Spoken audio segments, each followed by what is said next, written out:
effectivement de rendre compte de la réalité que les musulmans d'Europe ont à pouvoir, à partir des textes scripturaires, donc le Coran ou la tradition prophétique, élaborer et essayer de résoudre des questions qui effectivement sont suscitées dans un environnement majoritairement non musulman, avec des questions effectivement liées à la dimension de l'éthique au niveau des finances, au niveau médical, au niveau également du rapport à l'art, au niveau de l'esthétique. Et le travail du professeur Tarek Ramadan, dans son ouvrage donc, Réforme radicale, est un ouvrage qui nécessite effectivement une vulgarisation pour pouvoir comprendre les enjeux qu'il essaye de soulever et essayer de trouver comme solution. Donc voilà, vous avez la possibilité, on aura la possibilité de faire de pré-inscriptions également à la pause. Il y aura donc un stand pour ceux et celles qui voudraient s'inscrire. C'est le samedi toute la journée, à partir de 9h30 jusqu'à 17h30, avec bien entendu une pause. Et ce sera également, normalement, faculté samedi. Que nous remercions, bien entendu, assez chaleureusement, puisqu'elle nous accueille depuis près de 15 ans. Et tout particulièrement, je tiens à remercier Madame Delval, qui est la secrétaire qui s'occupe de nous depuis plus de 15 ans.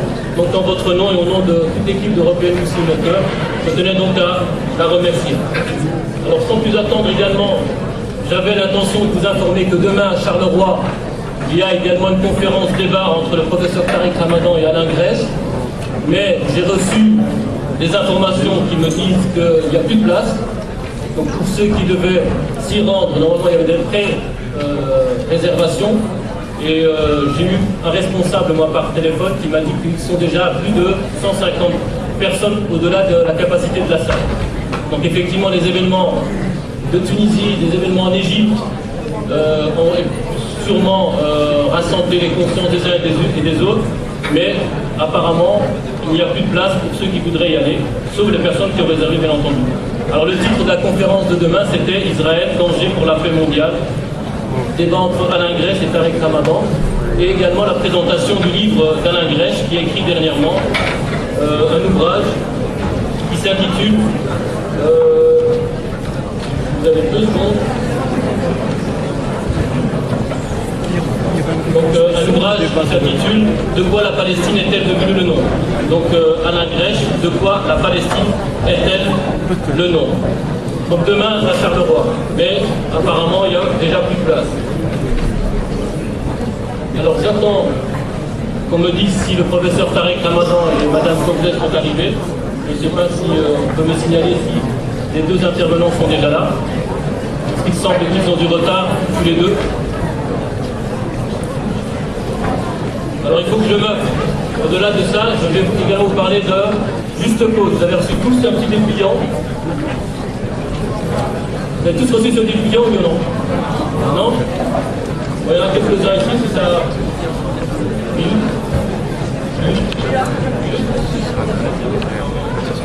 Donc c'est un dépliant qui vous informe sur une action que nous menons également depuis quelques années. Nous avons créé une ASBL qui s'appelle Juste Cause. Alors Juste Cause, les déterminants de cette ASBL, c'est de défendre effectivement à travers la réalité du fait que pour avoir une parole libre aujourd'hui en Europe, pas seulement nécessairement au-delà du monde occidental, pour avoir une parole libre, il faut passer parfois par la justice. Et notamment, on a pu défendre une série de personnes interdites pour X ou Y raison, suscitées par des interdictions de salle, par exemple en France. C'était une mode à un moment donné d'interdire à des conférenciers, notamment le professeur Tarek Ramadan, François Burga et d'autres professeurs, des interdictions de salle pour Y raison, très souvent liées à la dimension d'attitude, entre guillemets, contre le discours qui allait être tenu, parce que c'était des conférences autour de la réalité au Proche-Orient, notamment la question palestinienne et israélienne. Alors, Juste Cause, pour l'instant, nous sommes, et si vous avez pu lire le petit dépliant, on est en train de soutenir une action suite à l'édiction, de manière, on va dire, arbitraire, du professeur Tarek Ramadan de l'Université de Rotterdam. Et il y a une action qui est menée en justice, et ce sont 2 actions qui coûtent assez, pas mal d'argent. On a déjà récolté 1/5 de cette somme, nous sommes à peu près à plus de 10 000 euros. La dernière fois, nous avons récolté ici, lors de la dernière conférence, à peu près 335 euros. Donc il faudrait faire un effort, les Belges. Donc, bon, les Français de jour au matin ont fait pratiquement x10, c'est à plus de 3 000 euros. C'est vrai qu'on est en fin de mois, c'est très souvent le cas des stratégies d'organisation des conférences. Il faudrait les faire en début de mois, quand les personnes ont encore un compte bancaire assez au-delà de la ligne de flottaison. Donc s'il vous plaît, vous avez la possibilité de faire un don aujourd'hui. Il y a une caisse qui va circuler peut-être durant la pause, peut-être déjà maintenant. Vous avez la possibilité de faire, voilà, la caisse est là, c'est une caisse noire. Mais sachez qu'elle a pour ambition de lever les injustices. Et vous avez la possibilité, si ce n'est pas le cas ce soir, de le faire à travers un paiement sécurisé. Alors le site, pour l'instant, Juste Cause n'a pas encore de site, mais nous avons la possibilité de vous envoyer au site du professeur Tariq Ramadan, www.tariqramadan.com, et vous avez un kit, donc un encadré dans le site du professeur Tariq Ramadan. Non mais c'est bien, ça permet de... Oui, vas-y. Donc là, j'ai récupéré...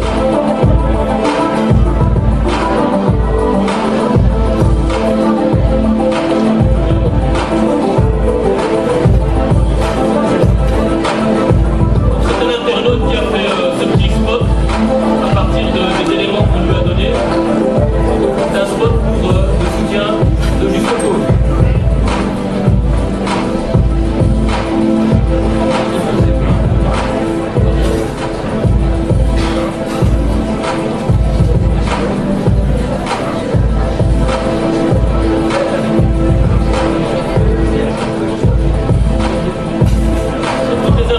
Sont dans le dépliant.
des informations qui trouvaient notamment le lien avec le site tariqramadan.com Juste Cause. Vous avez la possibilité de faire un paiement sécurisé et je pense qu'on est dans l'air du temps, donc n'hésitez pas. Et n'hésitez pas ce soir effectivement à faire don. Alors on dit souvent que 1 euro, 50 cents, c'est toujours ça le prix. Je veux dire qu'il n'y a pas de petite somme quand on pose une action contre une injustice. Et pour pouvoir encore avoir une parole libre aujourd'hui aussi en Occident et en Europe en particulier. Donc n'hésitez pas à soutenir Juste Cause et sachez que votre soutien est les seuls déterminants, les seules actions qu'on pourra mener dans l'avenir si effectivement les choses continuent à s'envenimer comme on peut le voir dans certaines régions, notamment surtout en France. Parce que dernièrement encore j'étais avec un des responsables de Juste Cause sur Roubaix et ils ont quelques problèmes également d'interdiction de salle pour des motifs liés notamment à leur propre engagement sur la question du boycott suite à l'action de BDS et l'action de boycott par rapport à l'État d'Israël sur la question du fait qu'aujourd'hui l'État d'Israël manie une politique d'apartheid et que plusieurs personnalités, notamment Ken Loach, qui est un réalisateur, un cinéaste, a également soutenu cette action. Vous avez également dans le monde de la variété, j'appelle ça, c'est celle qui faisait le taxi. Vanessa Paradis. Ben voilà, il y en a plus, Vanessa, encore une. Donc Vanessa Paradis qui a également soutenu, qui soutient cette action de BDS, qui est un boycott sur la question vis-à-vis de tout ce qui provient notamment des territoires occupés au niveau d'une économie illégale. Vous avez un site très intéressant, www.bds france.org qui vous permet d'avoir toutes les informations et notamment un texte très clair sur le fait que l'action de boycott est une action légale avec des arguments liés à des juristes et également des actions qui ont pu être menées en France. Donc vous avez la possibilité également d'aller sur pourlapalestine.be, qui est également un site, une série d'associations sur Charleroi, plus de 25 associations, si je ne me trompe pas. Donc www.pourlapalestine.be également. Donc voilà, je ne sais pas si on peut me dire si les invités sont là ou pas encore. Merci. Alors, je comprends rien. La lumière. La lumière. Non, l'autre. Voilà, c'est bon. Si vous avez des questions. Donc, la thématique de ce soir, avant que les invités n'arrivent, donc j'aurais déjà fait la présentation, on a choisi de discuter aujourd'hui dans cette première partie d'un thème générique qui s'intitule l'Europe face au défi de la diversité. Alors effectivement, on a pris ce thème parce que dernièrement, en 2008, l'Europe est sortie avec un livre blanc que je vous conseille d'aller lire, qui est dans le site du Conseil de l'Europe, qui est un document très riche en matière de réflexion sur effectivement comment l'Europe perçoit aujourd'hui la présence de la diversité en Europe. Il y a énormément de questions qui se posent. Dernièrement, il y a eu un sondage qui sort de monde entre la France et l'Allemagne qui décrivait à travers une série de questions que effectivement la présence des musulmans devient de plus en plus question de recul identitaire à partir des autochtones. Il y a une question par exemple sur la dimension de pensez-vous que la présence des musulmans est une menace pour l'identité du pays? On parlait de la France et de l'Allemagne. Plus de 60% considéraient effectivement que la présence des musulmans en Europe est une menace pour l'identité locale et l'identité nationale. Donc, ce sont des questions quand même qui ressortent d'un sondage sur deux grands pays dont la France a pratiquement 7 millions de musulmans, l'Allemagne 5 millions de musulmans. Donc ce ne sont pas des questions périphériques, ce sont des questions au centre de l'avenir de l'Europe. Donc les défis que nous devons chacun et chacune d'entre nous relever pour faire de l'Europe ce qui est décrit, une Europe également de la diversité, une Europe qui assume cette diversité. Et c'est pourquoi donc, le thème de ce soir s'articule autour de ces questions-là. Et le but d'European Muslim Network, c'est un groupe de réflexion qui, effectivement, dans les milieux, dans les sphères, les tours d'ivoire, moi je les appelle, au niveau des hémisphères, des hémicycles européens, on discute beaucoup de choses, mais très peu de choses redescendent sur le terrain du citoyen, entre guillemets, qui ne serait pas nécessairement lié au questionnement que se posent les grands gouvernements. Et donc, je vous conseille vivement d'aller lire sur le site du Conseil de l'Europe, vous avez un lien en tapant sur le moteur de recherche livre blanc, sur le dialogue interculturel, vivre ensemble dans l'égale dignité, qui date de juin 2008. Et dans ce rapport, il y a une série de questions, et notamment, comment répondre à la diversité? Quelle est votre vision de la société de demain? S'agit-il d'une société où les individus vivront dans des communautés séparées, caractérisées au mieux par la coexistence de majorité et de minorité? C'est un des termes qu'on entend de plus en plus. Majorité face à la minorité, cette minorité face à la majorité. Donc de coexistence de majorité et de minorité, aux droits et responsabilités différenciées, une sorte de droits différenciés par rapport à la réalité des uns et des autres.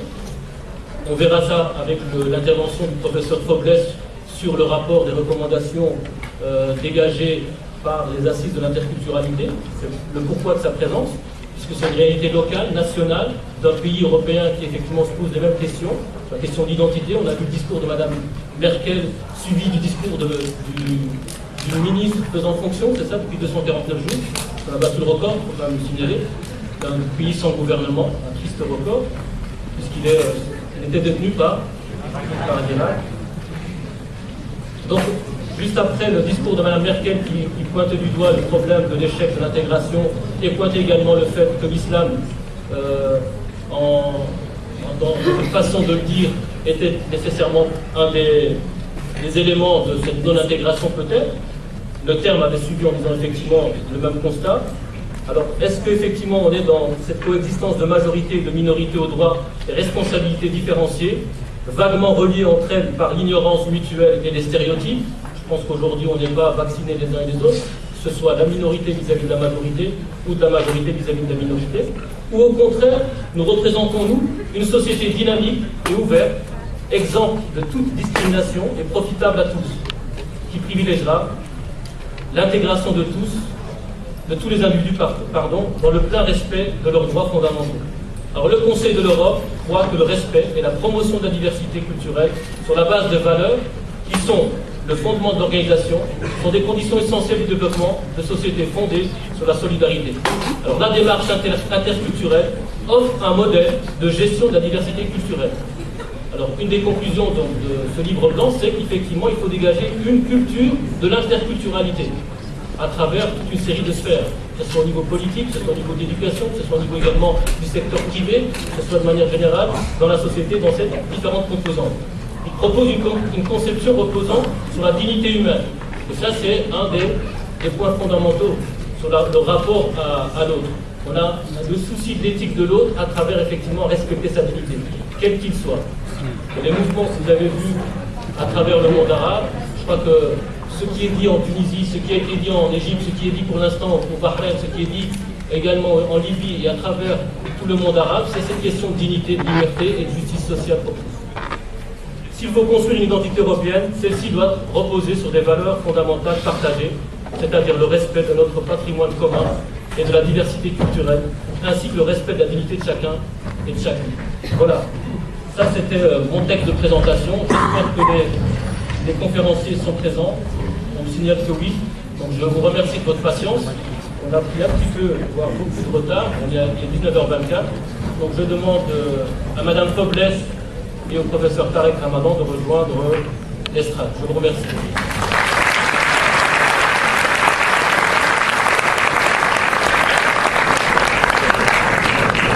L'Université de Bruxelles et également à l'Université d'Anvers. C'est bien ça? Très bien. J'ai bien fait de Elle est avocate honoraire de l'Ordre français des avocats du barreau de Bruxelles. Elle étudie de la situation juridique des allochtones et est reconnue mondialement. Marie-Claire Fobles a déjà publié de nombreux ouvrages et 2 monographies sur les problèmes des musulmans dans la société occidentale. Ces travaux lui ont valu en 2004 le prix Francky qui distingue bien entendu, qui est une distinction scientifique la plus importante en Belgique. Elle a écrit dernièrement un livre en partenariat avec un co-auteur, Jean-Yves Carlier, qui s'intitule Le Code marocain de la famille, qui est publié aux éditions Brelan. Et il décrit les incidences au regard du droit international privé en Europe, donc la réalité du code marocain, donc la Moudawana, le code marocain de la famille. L'ouvrage est un commentaire donc, du code marocain de la famille. Donc il est encore disponible dans les bonnes librairies.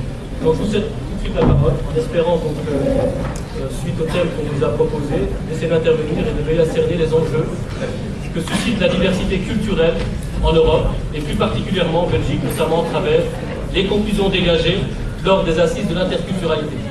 Voilà, je vous cède la parole.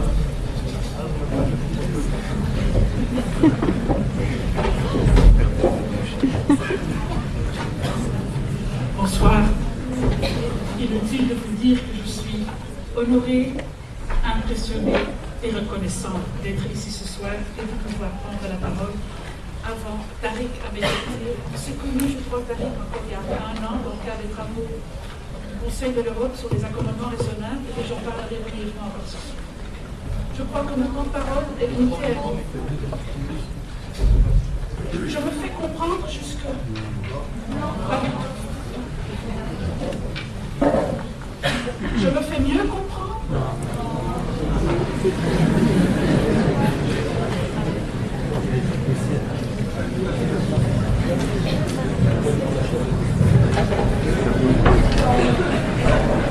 Troisième tentative. C'est un peu moins confortable, mais on verra. Je crois que mon temps de parole est un temps de parole d'approximativement 20 minutes. Je voudrais surtout apporter un témoignage et partager avec vous une expérience récente que nous avons faite. J'ai dit nous, c'est un groupe d'une petite trentaine de personnes qui avait été en fait encouragées dans le cadre d'un mandat qui nous avait été donné par le gouvernement fédéral, encouragés à réfléchir sur les rapports entre communautés en Belgique. Et je vais être très brève. C'était en fait un mandat qui nous avait été donné 5 ans après qu'avait été publié le rapport de la Commission du dialogue interculturel. Certains peut-être se rappelleront ce rapport qui finalement n'avait pas mené une longue vie, à savoir qu'il n'avait pas eu de suivi. Et le gouvernement fédéral avait en fait donné mandat à cette trentaine de personnes que nous étions un groupe de voir ce qu'il en était, à savoir est-ce qu'il restait de ce rapport des recommandations qu'il fallait reprendre ou est-ce qu'il y avait des nouveaux besoins, des nouvelles réalités dans notre société dont il faudrait tenir compte et si oui, sous forme de quelles recommandations nous les coulerions alors en 2010-2011. C'était donc en quelque sorte un triple mandat. Nous ne nous connaissions pas. Le groupe était constitué d'une manière qui était plus ou moins équilibrée, francophone, néerlandophone, femmes, hommes, obédience convictionnelle, non convictionnelle. Et puis on a, je dirais, parcouru un long chemin. Et je voudrais vous parler un tout petit peu des résultats de ce chemin. Nous avons déposé en novembre 2010 un rapport qui contient 69 recommandations. Alors bien évidemment, il est exclu de parler de ces 69 recommandations ici. Je voudrais juste résumer ce rapport et en insistant beaucoup sur les choses, je crois, qui me tiennent à cœur de dire face à une audience aussi importante et aussi prometteuse que la vôtre. Je le ferai sous forme de 4 points. Je vais d'abord identifier les idées fortes de ce rapport. Il y en a 4. Et puis, je passerai peut-être en revue les 3 points de vue qui se sont trouvés autour de la table et qui ont été d'une part un atout et d'autre part un défi. Parce que c'était 3 points de vue très différents sur la société que nous sommes et il fallait faire avec. On ne pouvait pas ignorer ces points de vue. Donc, on a dû nécessairement chercher des compromis. Je crois que c'était toute la richesse de cette recherche qui n'a pas été facile, mais finalement, je crois qu'on est tous très fiers de ce qu'on a pu déposer. Alors, qu'est-ce qu'on a déposé? Comme je disais, 69 recommandations, on a choisi nous-mêmes 8 recommandations qu'on a nommées des recommandations phares, en sachant très bien que c'était probablement les recommandations qui allaient susciter débat dans la société, alors autant faire nous-mêmes la sélection, et on les a mis en exergue. Et très brièvement, j'esquisserai ce que sont ces 8 recommandations. Et j'en terminerai par simplement une invitation à réduire les choses à leur juste proportion. Et par cela, je ne veux pas dire banaliser ou relativiser, mais voir les enjeux et en parler au bon niveau. Mais j'y viendrai dans ma conclusion. Très brièvement, quelles étaient les 4 idées fortes de ce rapport? En fait, on a dit ce rapport, il y a une bombe, on met une bombe sous la société, vous êtes tout à fait irréaliste. Je crois qu'il ne contient pas beaucoup d'idées très révolutionnaires, car ce rapport, c'est surtout un rappel à tout ce qu'on peut déjà faire avec les lois dont nous disposons. Première idée forte, on a une panoplie d'instruments qui permettent de mener la lutte contre les discriminations de toutes sortes. Et donc la première idée forte, c'est de dire, se rappeler ces instruments et les mettre en pratique. La seconde idée forte, c'est il est vrai. Les instruments non-discrimination ou anti-discrimination parfois ne suffisent pas. Et à ce moment-là, il ne faut surtout pas abdiquer, mais il faut se demander comment on peut les peaufiner, comment on peut les mieux adapter aux besoins de la société. Et nous avons avancé, mais elles ne sont pas neuves. On connaît ces techniques, mais nous sommes simplement rappelé ces techniques. Première technique de peaufinement, je dirais de sophistication du combat contre les discriminations, c'est d'aller identifier les poches dans la société où des franges de la population sont systématiquement absentes, notamment sur le marché du travail, alors que cela n'a pas lien lié avec leur diplôme ou un manque de connaissances linguistiques. On pourrait donc y voir une preuve de discrimination structurelle. Parce qu'on a dit, il faut aller identifier ces poches, et ça se fait sous forme de ce qu'on nomme des monitorings socio-économiques. On sait que ce n'est pas évident, on sait qu'il se pose des problèmes de données de personnes, de vie privée, mais on peut, moyennant une recherche adaptée, mettre en route l'instrument du monitoring socio-économique. Alors qu'est-ce que nous faisons dans le rapport? Le dire qu'il faut le faire. Second instrument de sophistication de la lutte contre les discriminations, c'est de passer carrément au quota. On l'a fait pour les femmes, c'est-à-dire que si les instruments classiques ne suffisent pas, il faut peut-être se donner un peu plus d'ambition et dire qu'on va parler en termes de pourcentage. Et de dire par exemple qu'une frange de la population à identifier, mais parce qu'elle est absente dans un secteur du marché, du travail par exemple, il faudrait mettre en œuvre des quotas de sorte à ce que cette frange-là, dans 5 ans, dans 10 ans, soit représentée au prorata de sa présence dans la société. Donc, ce que vous connaissez sous forme de quotas, on a simplement rappelé ça dans le rapport, dans la mesure du possible, pourquoi ne pas mettre une priorité sur les quotas. D'autres instruments, ce sont les instruments qui nous viennent d'autres pays, où on a déjà des expérimentations beaucoup plus, je dirais, fines que nous à ce propos, ce sont ce qu'on nomme les ajustements négociés ou les accommodements raisonnables. À savoir qu'à un certain moment, il se peut qu'une personne soit limitée dans les possibilités de se mettre, par exemple, en position pour un poste sur le marché du travail, parce qu'elle doit conjuguer avec ce que nous nommerions des restrictions qui sont peut-être liées à sa conviction religieuse. On a initié la technique des accommodements raisonnables pour les personnes physiquement handicapées. Et là, on a pour une évidence qu'à ce moment-là, l'accommodement, la responsabilité de l'adaptation est du côté de la société majoritaire et que la limite, c'est le raisonnable. Mais on a comme une évidence pris, comme démarche, que l'adaptation fait partie de notre devoir vis-à-vis de ce groupe-là. Nous tirons une parallèle de dire qu'on devrait peut-être aussi tenir compte d'autres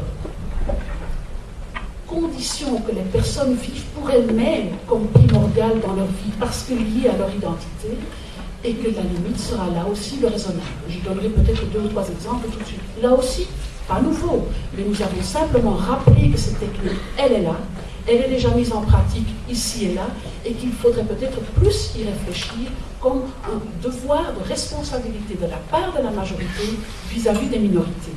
Et 4e aspect de cette espèce de recherche de sophistication de la lutte contre les discriminations, ce sont ce qu'on nomme les trajectoires d'accompagnement. Par exemple, à l'université, on le met en place, nous l'avons fait à Leuven, nous le faisons à Anvers, ce n'est pas suffisant, mais ça peut aider des jeunes qui n'ont pas, je dirais, cette accoutumance à la culture universitaire, de se faire accompagner par des étudiants un peu plus âgés qui sont et qui partagent avec eux une culture, une religion. Je ne dis pas qu'ils se font prendre par la main, mais ils se font en quelque sorte aider par un aîné, parrainé par un aidé, tutoré par un aidé, mentoré par un aidé, par un aîné. C'est ce qu'on nomme l'accompagnement dans une trajectoire un peu plus individuelle. 4 techniques toutes simples, on ne les a pas inventées, mais elles permettent de manière très efficace de mener beaucoup plus, je dirais, de manière systématique le combat contre les discriminations. 4e idée forte, elle va de soi, sans suivi, aucun rapport n'a de sens. On peut soumettre 69 recommandations, on peut en mettre 600 à la réflexion, il faut un suivi. Et donc on a insisté beaucoup sur la responsabilisation du politique par rapport à un rapport qui demande à être suivi.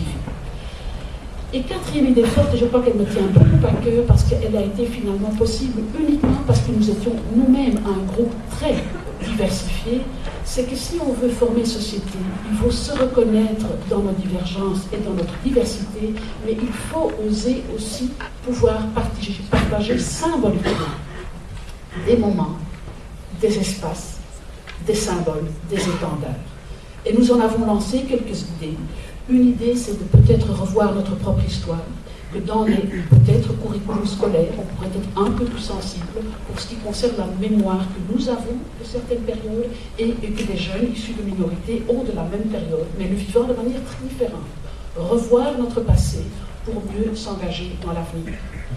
Un autre moment symbolique sont les jours fériés. Il faudra peut-être réagencer nos jours fériés pour pouvoir oser poser des moments communs que nous partageons véritablement et qui sont donc des choix que nous faisons pour un avenir partagé symboliquement.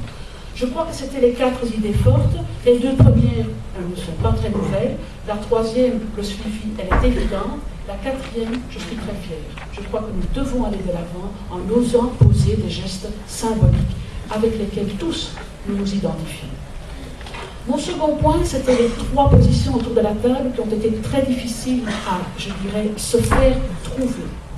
Une première position est la position de dire que toute restriction à la liberté, notamment religieuse, est une discrimination. Toute restriction. Vous voyez jusqu'à ça mène très facilement dans un débat, notamment par rapport aux symboles religieux. Si toute limitation est vécue comme discriminatoire, on est très vite dans un débat sur toutes les mesures prises jusqu'à présent sont discriminatoires. L'autre position est tout à fait à l'opposé. C'est de vouloir prendre ou bénéficier de cette difficulté que nous avons pour le moment à former société pour plaider radicalement pour une neutralité qui n'est pas fonctionnelle, mais qui est idéologique, c'est-à-dire l'espace public doit devenir radicalement neutre. Plus d'expression identitaire, pas d'expression culturelle, dès le moment où nous sommes dans un espace public. C'était l'autre position avec laquelle il a fallu conjuguer. La troisième position, qui est, je crois, la seule réaliste, c'est de dire que nous devons absolument vouloir mener des politiques inclusives. Inclusive, ça veut dire avec optimalisation des possibilités de participer pour tous dans notre société, mais avec le respect de la diversité. C'est-à-dire qu'il faut faire avec la diversité, mais en formulant la liberté non comme des libertés absolues. Et c'est là que se pose la difficulté. Si la liberté n'est pas absolue, ça veut dire qu'il faut la mettre en balance. Il faut la poser à la lumière d'autres valeurs. Il faut éventuellement poser des balises qui sont des limites à la liberté. Mais où sont ces balises et comment les définir? Et je crois que c'est là tout le travail que nous avons fait. Nous étions, comme je disais, une petite trentaine. Et puis finalement, nous n'étions plus que 22. Où ont disparu les 8? Je crois, et si je suis très sincère, c'est que cet exercice de recherche d'un compromis n'est pas évident. Et qu'à un certain moment, une personne peut être tout à fait honnête avec elle-même en disant « Je ne peux pas m'avancer plus dans ce compromis, car je me sens ici la représentante d'une obédience, d'une conviction, d'une militance qui ne va pas accepter que j'ai cheminé vers quelque chose avec laquelle elle ne pourra pas s'identifier. » Et je crois que c'est plus honnête à ce moment-là d'abandonner que de continuer et d'être chaque fois forcé de ne pas pouvoir souscrire à l'exercice. Donc nous avons terminé, nous étions 22, et quand certains ont lu le rapport, ils ont cru que nous avons passé un petit temps sur Mars. En disant, mais vous êtes des extraterrestres, vous ne pensez quand même pas que ce rapport va être pris au sérieux. Alors, qu'est-ce qui s'est passé? Je crois effectivement que nous avons mené un exercice qui n'est pas souvent mené dans notre société. C'est que très souvent, on reste au sein de son obédience, on reste au sein de son mouvement syndical, on reste au sein de son parti politique, et on ne va pas dans le sens du compromis. Quoi? Parce que le programme ne le permet pas. La législature ne le permet pas. Votre conviction ne vous le permet pas. Et donc, c'est vrai, on a mené un exercice un petit peu absurde pour certains, qui est de passer outre les clivages pour aller de l'avant. Et nous avons voulu aller de l'avant et le formuler de la manière la plus concrète possible. Et de là, cette idée d'avancer des recommandations très concrètes. Ce sera mon troisième point qui est quelles sont donc ces recommandations phares que nous avons formulées, sachant à l'avance que c'est celle-là qui allait être critiquée ou qui allait être ridiculisée. Parce que c'est très facile de ridiculiser ce avec quoi on ne s'identifie pas. C'est très populiste par ailleurs. Alors, deux de ces recommandations, je les ai déjà mentionnées. Un, les monitoring. Allons-y, fonçons, rien ne nous empêche d'essayer de les utiliser. Deux, les quotas. Pourquoi pas? Allons-y, essayons au moins. Donc voilà deux recommandations des 8. Alors, je m'attarderai un peu plus longtemps sur les recommandations qui me tiennent particulièrement à cœur, parce que c'est vrai, on commence à un exercice de réflexion et on ne sait pas où on aboutit. Le foulard à l'école. Donc, les symboles religieux à l'école. On est, nous, en Flandre, et partie francophone du pays, face à une réalité qui est que la tendance est à l'interdit. De plus en plus, même si on sait qu'il y a la liberté religieuse, mais au nom de toutes sortes d'arguments, on va de plus en plus faire un interdit catégorique. Alors, qu'est-ce que nous avons fait? Nous avons simplement réfléchi. Qu'est-ce qu'on permet de faire à des jeunes, à l'âge de l'adolescence, dans d'autres domaines du droit? Des domaines où nous jugeons que les adolescents peuvent pour eux-mêmes savoir où ils en sont. Je pense notamment aux relations sexuelles. Nous estimons qu'un jeune à 16 ans peut pour lui ou pour elle-même savoir si oui ou non il a des relations sexuelles. Nous donnons aux jeunes l'autonomie de la décision qu'ils prennent à ce sujet. Il y a bien sûr des limites, mais le principe c'est l'autonomie. L'autonomie aussi, nous la donnons aux jeunes en matière judiciaire. Lorsqu'il y a conflit conjugal entre les parents, on sollicite l'avis du jeune en se disant qu'il sait très bien où est son intérêt. Il voit aussi la situation. Et ce n'est pas qu'on va tenir compte de son avis, mais on est obligé de solliciter son avis pour éventuellement en tenir compte. Donc, on donne aux jeunes un pouvoir de décision, on lui fait confiance. La semaine où nous négocions nos compromis à ce propos-là, il y avait plusieurs propositions parlementaires qui avaient été soumises en se demandant si on ne pouvait pas non plus donner aux jeunes l'autonomie de sa décision en matière de vie et de mort dans le cadre de l'euthanasie. Ça veut dire qu'on donne vraiment à ces jeunes cette autonomie que nous jugeons qu'ils sont capables de prendre. Alors quoi? En matière de conviction religieuse, tout à coup, ils ne seraient pas capables. Alors nous avons tiré la parallèle, mais nous avons posé la balise. Et la balise, nous avons été la chercher dans le cycle scolaire, en se disant que poser en termes d'âge, rapidement dans une classe vers 16-17 ans, pas tous les jeunes ont le même âge. Et donc, on a posé la limite pour les 2 dernières années du cycle de secondaire. Et on a simplement dit, là, c'est le principe de la liberté qui doit prévaloir. C'est l'autonomie du jeune qui doit prévaloir. C'est vrai, cette liberté ne sera pas absolue. Il peut se poser des situations où, effectivement, il faut éventuellement penser à une restriction. Restriction qui pourrait être simplement de la sécurité. Quand des jeunes doivent travailler avec des machines, qu'elles sont dans des laboratoires ou autres, il y a des limites objectives qu'on peut parfaitement imaginer. Mais le principe sera la liberté. On verra. Certains nous ont dit, vous n'aboutirez pas, vous ne connaissez pas la réalité, vous ne savez pas de quoi vous parlez, et d'autres nous ont dit, et pourquoi encore cette limite d'âge?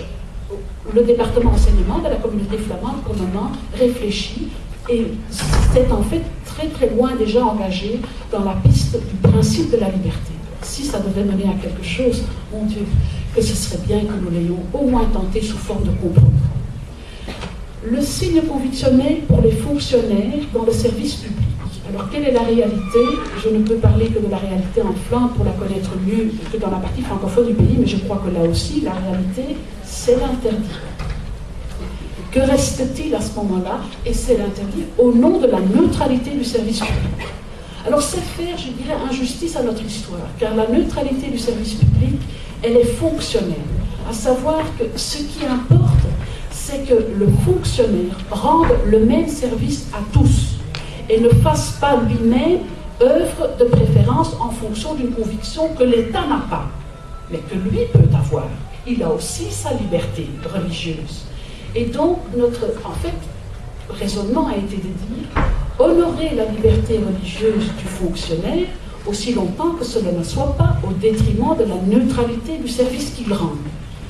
Et l'absurdité qui est de dire que cette liberté, il peut l'avoir du moment qu'il n'est pas visible et qu'il ne peut pas l'avoir du moment qu'on peut le voir derrière son guichet, c'est quelque chose d'abstrait, c'est quelque chose de condescendant, c'est quelque chose d'humiliant et qui pose des restrictions absurdes à la personne qui, de ce fait-là, se voit interdire un certain nombre de postes dans la fonction publique. Mais il faut rester réaliste. Nous sommes un pays qui doit aussi se préparer à cette nouvelle réalité et nous avons été chercher la balise ailleurs. Nous avons été la chercher dans la fonction d'autorité sur la personne. Le fonctionnaire qui a une autorité sur une autre personne, c'est-à-dire qu'il peut rédiger un procès-verbal, c'est-à-dire qu'il peut sanctionner la personne, c'est peut-être aussi qu'il peut simplement prononcer un jugement exécutoire, un magistrat, un policier, un militaire, en fonction de ce souci de la neutralité du service public. Nous avons dit que pour le moment, probablement dans la société belge, il vaut mieux interdire l'expression de la conviction religieuse du fonctionnaire ou du magistrat dès lors qu'il a position d'autorité. Dans d'autres pays, le compromis est formulé d'une autre manière. Quand on pense en Grande-Bretagne, les policières portent, elles, si elles le désirent, le foulard. La restriction est d'ailleurs. Ce foulard aura la couleur de l'uniforme. Voilà une autre manière, je dirais, de formuler les balises et de formuler les compromis. Il me reste 5 minutes, je précise. Alors, je vais peut-être passer outre le détail sur ce que nous avons également formulé en matière de sanction du négationnisme. On pourrait y revenir dans le débat pour m'arrêter à cette proposition qui a été beaucoup débattue, c'est le réagencement des jours fériés. Alors, qu'avons-nous fait? Pour faire bref, on dispose de 10 jours fériés. Et les jours fériés sont des jours de congés payés. Ça veut dire qu'à charge du système, payé et financé par l'employeur, nous ne devons pas aller travailler. Et nous sommes là tous à être tenus ou à être quelque part liés par un même agenda, qui sont ces 10 jours fériés qui nous viennent de l'histoire. Comme nous le savons, l'histoire, elle change. Notre société a changé. Pourquoi ne pas non plus reformuler les jours fériés en fonction de cette nouvelle réalité? Alors on a imaginé un compromis, on a gardé 5 jours fériés et on a proposé, on n'enlève à personne un jour férié, mais on a proposé de faire chuter 5 jours fériés dans d'autres catégories. 2 jours fériés vont devenir ce qu'on nomme des jours flottants, c'est-à-dire que l'employé choisit la journée qui, pour lui, pour des motifs peut-être religieux, mais pour d'autres motifs, sont un motif pour ne pas aller travailler, à la différence de la situation actuelle, où à ce moment-là, la personne va prendre un jour de congé non payé. Ce sera un jour férié à charge de l'employeur, ou à la limite, dans le raisonnable, c'est-à-dire cette personne devra le faire savoir à son employeur à l'avance, et on devra bien évidemment garantir qu'il n'y a pas de dysfonctionnement dans l'entreprise. Donc ça demande bonne volonté des deux côtés, mais il y a un espace de négociation pour 2 journées sur l'année. Vous me direz, c'est pas assez ambitieux, c'est toujours plus ambitieux que rien du tout. On cherche des compromis. On a laissé 3 jours à la responsabilité des partenaires sociaux qui en Belgique sont compétents pour l'agenda des jours fériés, en leur disant réfléchissez avec nous, vous êtes compétents, nous ne le sommes pas, mais nous aimerions que vous preniez vos responsabilités face à cette nouvelle société et de voir s'il ne faudrait pas aller chercher ces jours de congés communs ailleurs que dans des journées qui, pour les nouvelles minorités, ne signifient rien si ce n'est d'être liées à un calendrier auquel elles n'ont pas de participation historique. Alors, ça a été très mal pris comme proposition. Je ne sais pas s'il en restera quelque chose. Maintenant, la balle, elle est dans le camp, notamment des partenaires sociaux. Est-ce qu'ils vont prendre à cœur? Est-ce qu'ils vont effectivement réfléchir par rapport à cette nouvelle société? On verra. Certains nous ont dit, vous avez été très naïfs. Les jours de congé sont considérés par beaucoup, qu'ils soient liés ou non par les convictions religieuses qui expliquent ces jours fériés, comme un patrimoine social. Est-ce qu'on a été trop loin? Les semaines et les mois prochains nous le diront. Comme je le disais, et je crois que je dois limiter mon temps de parole, les réactions ont été vives, elles ont été très enrichissantes pour nous. Une réaction qui a été, je pense, en tous les cas en Flandre, la réaction la plus souvent répétée, dans votre rapport, il n'y en a que pour les minorités. Les concessions pour la majorité sont beaucoup trop lourdes, beaucoup trop grandes. Nous ne vous suivons pas. Alors, quelles sont les concessions que nous avons demandées à la majorité? Comme je disais, nous ne leur enlevons aucun jour férié. Nous demandons uniquement de se responsabiliser par rapport au choix de ces jours fériés. Mais nous n'enlevons à personne un jour férié. La neutralité du service public. Nous n'avons pas demandé de changer quoi que ce soit à la définition que nous avons toujours donnée jusqu'à présent à la neutralité du service public. Mais nous avons mis en garde de ne pas commencer à lui donner un contenu idéologique dans le seul but d'exclure certaines minorités de la fonction publique. Donc nous avons simplement demandé de rester fonctionnel et de ne pas devenir idéologique dans la manière dont nous concevons la séparation entre l'État et les convictions religieuses. Je crois que la faiblesse de notre rapport, c'est que nous avons en fait tous, les 22 qui ont signé le rapport, partagé un credo. Il est temps de la part de la majorité de faire un geste symbolique, de faire un pas vers les minorités, même si aujourd'hui c'est conçu, comme je le disais, comme un risque. Qu'est-ce qu'on leur doit, ces minorités? On leur doit rien du tout. Elles ne viennent que nous demander des choses. Je crois que si on fait un pas symbolique vers elles, en retour, on aura des minorités beaucoup plus participantes dans notre société et on aura des sociétés qui seront beaucoup plus cohérentes. Et au moins, je crois, qu'on aura fait ce pas ensemble. Donc, est-ce qu'on est naïf? Est-ce qu'il faut retourner sur Mars? Je ne sais pas. L'avenir nous le dira. Je crois que j'espère que ce rapport sera lu par certains et que beaucoup auront envie d'en faire quelque chose. Et je laisse la parole.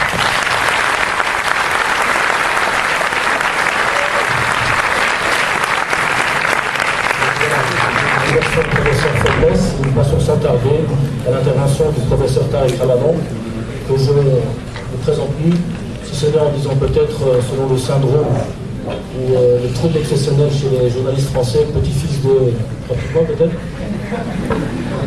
les gens reconnaîtront peut-être le problème réellement de ces journalistes. Donc Tariq Ramadan est professeur à l'université islamique contemporaine à l'université d'Oxford. Il est également donc Oriental Institute de St. Anthony College. Il enseigne également à la faculté de théologie d'Oxford. Il est professeur invité au Qatar, faculté d'études islamiques, et au Maroc à Mondiapolis, où il enseigne la philosophie. Il est par ailleurs également Senior Research Fellow, excusez-moi de mon anglais, à l'université de Doshisha, Kyoto au Japon. Donc voilà, on passe sans tarder donc à la deuxième partie de ce que nous proposons par rapport à ce thème générique.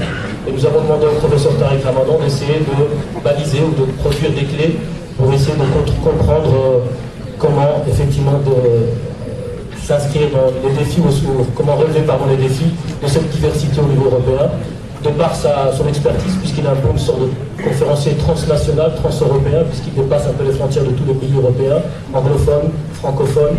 Il monte également au-delà de ce qu'on appelle le monde de l'oncle Sam, également par rapport à sa réalité, son expertise sur ce qui se passe là-bas. Donc voilà, je lui cède la parole pendant 20 minutes. Merci. Vous m'entendez? Vous m'entendez Oui? Très bien. Je vais essayer de parler un peu plus fort, de me pencher sur le micro. Ça va, c'est pas mal. Je vais essayer. Comme ça va? D'abord, j'aimerais vraiment vous remercier d'être là et d'avoir partagé avec nous non seulement les termes d'un rapport, mais aussi ce qu'inductivement nous avons à...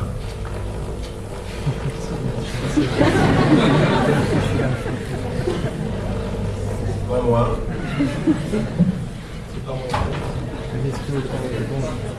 Ça? Ouais. Depuis que quelqu'un l'a mis, ça fait ça? Est-ce que c'est vraiment un micro, ça? C'est un micro. Alors, là. Bon, on va essayer de garder pendant 20 minutes. Donc, un grand merci pour ces réflexions-là. Et je vais essayer, pour ceux qui me... Oui, c'est mieux. Voilà, je vais essayer, pour ce qui me concerne, peut-être inductivement d'aller de ces constats, des difficultés, de parfois les critiques que l'on a quand on travaille sur le plan légal ou dans le plan du compromis ou de la perception, à inductivement peut-être poser les questions de ce à quoi on aurait à réfléchir ensemble, comme préliminaire même de l'engagement sur un débat qui serait ouvert. Avant cela, j'aimerais, en votre nom à tous, remercier le European Muslim Network de nous permettre de nous retrouver encore, la directrice Malika et puis une administratrice de choc, Sarah, qui font en sorte qu'on soit reçu de cette façon-là. Abdelmajid également, et tout à l'heure viendra aussi nous rejoindre Yarkoub Mahi. Je pense qu'il faut saluer le travail de ceux qui, de façon visible ou moins visible, vous permettent, chaque fois qu'on se retrouve dans cette salle, de pouvoir partager une réflexion. Et rencontre après rencontre, vous êtes très nombreux, vous êtes présents et fidèles, et j'aimerais aussi saluer votre présence ce soir, en espérant simplement que ce ne soit pas une présence parce que vous voulez célébrer avec votre visiteur égyptien les délices d'une potentielle libération populaire, qui n'est pas gagnée encore. À la suite, il faut le ramener et le dire avec force de ce que les Tunisiens ont ouvert comme chantier, et nous les saluons pour avoir fait cela, parce que c'est vraiment quelque chose qui historiquement est très très important, quoi qu'il advienne, quel que soit le futur, on en parlera tout à l'heure, mais un verrou est brisé, et il faut, par notre présence aussi de cœur et d'intelligence, saluer ces mouvements populaires et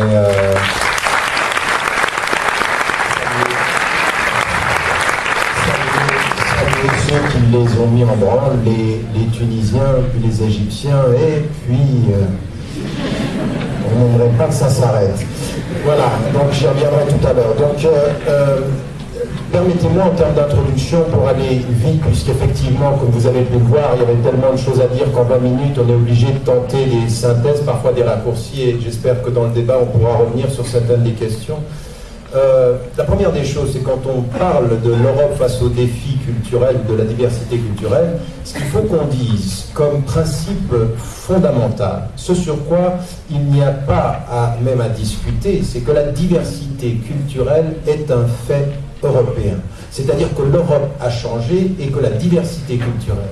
Quand on dit diversité culturelle, qu'est-ce que l'on dit? L'on dit que pendant les 50 dernières années, voire le siècle dernier, des femmes et des hommes sont venus d'Afrique, sont venus d'Afrique du Nord, sont venus d'Asie, sont venus de Turquie, même quand on les a considérés comme pas vraiment européens, et ils sont devenus citoyens européens avec, dans leur réalité historique, le statut de citoyen et l'origine d'une mémoire qui était différente à l'homogénéité de la culture telle qu'on la connaissait en Europe. Quelque chose a changé qui est un fait. C'est vrai culturellement comme c'est vrai religieusement. Alors aujourd'hui, on parle de la diversité culturelle. Le problème que nous avons terminologiquement, c'est qu'on ne sait pas, avec certains acteurs, s'ils parlent de culture ou de religion, quand ils parlent de religion, ce qu'ils mettent dans la culture, quand ils parlent de culture, s'ils ont un problème avec la religion, et si en fait ils ont un problème avec les musulmans ou les arabes, pour ne pas dire les turcs. Mais vous riez, mais c'est vrai, parce que le déplacement du curseur est important. Parce que pour certains, dire islam, ça veut dire j'aime pas les arabes. Et c'est pas nouveau ça, que parfois vous ayez dans le discours populiste le passage de l'un à l'autre. Et donc le racisme qui utiliserait le discours sur le religieux pour ne pas dire qu'il a un problème avec l'ethnicité est aussi une chose qu'il faut déconstruire. C'est-à-dire qu'il faut avoir l'oreille attentive au non-dit de ce qui est dit, et quand c'est dit, il faut l'entendre aussi. D'accord? Donc, si vous suivez, le problème ici est important. Donc déjà, c'est une réalité. Et ça, c'est pas du tout acquis. Dans les discours populistes, on l'a eu dans la dernière conférence, souvenez-vous, mais entre-temps, qu'est-ce qu'il y a eu? Il y a eu le président allemand qui dit l'islam est une réalité allemande. Et c'est une controverse terrible. Il est accusé d'aller trop loin dans le sens de l'acceptation de l'islam. Et à côté de ceci, vous avez Thilo Sarrazin qui écrit un livre et qui dit la présence musulmane en Allemagne diminue l'intelligence du peuple allemand. Vous riez, 1,5 million de ventes de livres. Ça marche. L'un est voué aux gémonies, l'autre fait de l'argent. Et 2 jours de cela, le président français, sachant qu'il marche sur les plates-bandes du Front National, annonce que l'islam va devenir un enjeu des prochaines élections présidentielles. Et là, on est entre le culturel et la religion, c'est pas très bien. Donc il faut de ce point de vue-là, pour ce qui nous concerne en tant que citoyens, clarifier la donnée. Donc ce soir, on parle de la diversité culturelle, et on dit, cette diversité culturelle est un fait, il faut vivre avec, il faut la regarder en face, elle a des exigences. Ça n'est pas simple de vivre ensemble à la lumière de la diversité culturelle. Et tout ce que vous avez mis en évidence, tout ce qui a été dit tout à l'heure, c'est effectivement ça, c'est que c'est difficile ce compromis. Il faut s'exposer, il faut s'ouvrir, il faut essayer de trouver les termes d'accord. Deuxième des choses qui est importante aussi dans le débat, c'est qu'au moment où on commence à discuter de l'Europe face aux défis de la diversité culturelle, il faut avoir la rigueur intellectuelle et méthodologique de dire qu'est-ce qui est culturel et qu'est-ce qui n'est pas. De ne pas culturaliser toutes les questions. Parce que ça aussi, c'est un problème. On ne sait plus très bien de quoi on parle. Quand on est en train, ce qui a été mis en évidence, à des moments donnés, on ne fait pas du tout dans le culturel. On fait dans le socio-économique, dans le statut social, dans la réalité des classes, de la pauvreté. Ça n'a rien à voir avec la culture. Ce sont des politiques sociales. Mais comme nos partis aujourd'hui n'ont pas forcément de solution au démembrement social de nos sociétés, soumis à des pressions de l'ordre économique qui imposent l'efficacité, excusez-moi, et qui imposent la productivité, eh bien on va déplacer le centre de gravité du débat. Sans politique sociale, développons des débats culturels. Donc il faut savoir, quand on parle de cela, de quoi on parle et de quoi on ne parle pas. Donc ça suppose déjà une vraie démarche, une méthodologie rigoureuse. De quoi parle-t-on ? Est-ce à dire que parce que nous avons des problèmes socio-culturels, socio-économiques, et que nous avons des vrais problèmes de classe, des vrais problèmes d'égalité, nous n'avons pas des problèmes culturels? Non. Il y a effectivement des questions culturelles, et souvent on va s'apercevoir d'une intersection entre des populations vivant la paupérisation sociale ajoutée à la distinction culturelle. Et l'un explique l'autre. Donc c'est cette intersection qu'il faut étudier de façon tout à fait précise. Donc nier le culturel est une erreur. Tout culturaliser est une erreur. Trouver l'intersection et la relation entre les deux est une nécessité méthodologique première. Et ça, souvent, nos politiques n'ont pas le temps, juste avant les élections, d'entrer dans des espèces d'articulation un tout petit peu affinées. Vaut mieux dire qu'on a un problème culturel que de dire que nous n'avons pas de politique sociale. C'est aussi simple que ça, malheureusement. C'est simple et c'est grave en même temps. Et le troisième élément que je voulais mettre en évidence, c'est quelle est l'expression aujourd'hui de ce problème. En fait, à mon sens, et je l'ai dit dans l'introduction du livre Mon intime conviction, l'une des émergences de ce problème-là est due à exactement le contraire de ce que le discours ambiant nous dit. Le discours ambiant nous dit, et c'est devenu une mode partout, on vient de la voir, on ne s'y attendait pas, mais on vient de la voir par David Cameron en Angleterre, qui a dit « le multiculturalisme est en train d'échouer ». Avant ceci, on avait Angela Merkel qui l'a dit. Avant ceci, les Danois. La France n'arrête pas, il vient de le dire d'ailleurs, le président Nicolas Sarkozy. Chez vous, c'est aussi une mode. Quand une chose est dite à Paris, on a parfois l'impression que l'écho se fait à Bruxelles, et donc on répète que de ce point de vue-là, ça ne marche pas. Et là, ce qui est important, c'est qu'on revient en arrière et on se dit, mais qu'est-ce qui ne marche pas au fond? Qu'est-ce que vous êtes en train de dire? On est en train de dire, en fait, que historiquement, ces papas et ces mamans qui sont venus de la première génération et que géographiquement on ne voyait pas, socialement on ne voyait pas, ils étaient là, on avait pensé pour une certaine période de temps. On voit leurs enfants sortir.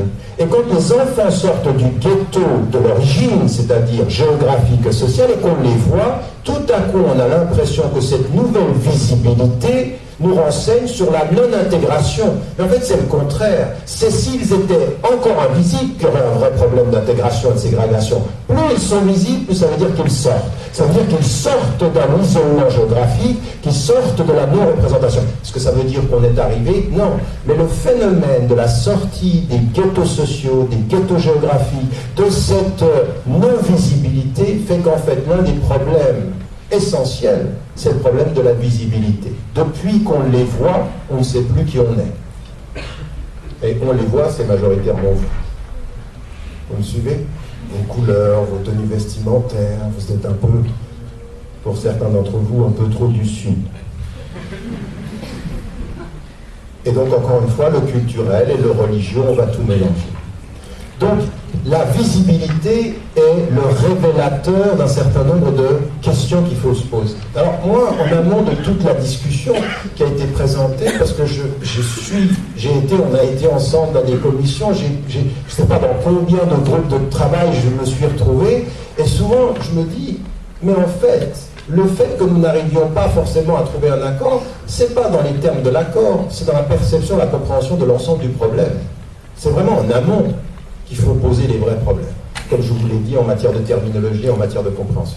Et je dirais qu'il y a 4 secteurs que je mettrais en évidence comme étant problématiques dans le défi, dans l'état des lieux, avant d'entrer dans les solutions, l'état des lieux, les défis. Premier élément, c'est qu'il y a une chose qui est évidente, c'est qu'on a un problème d'ignorance et on a un problème de manque de connaissance de ces phénomènes.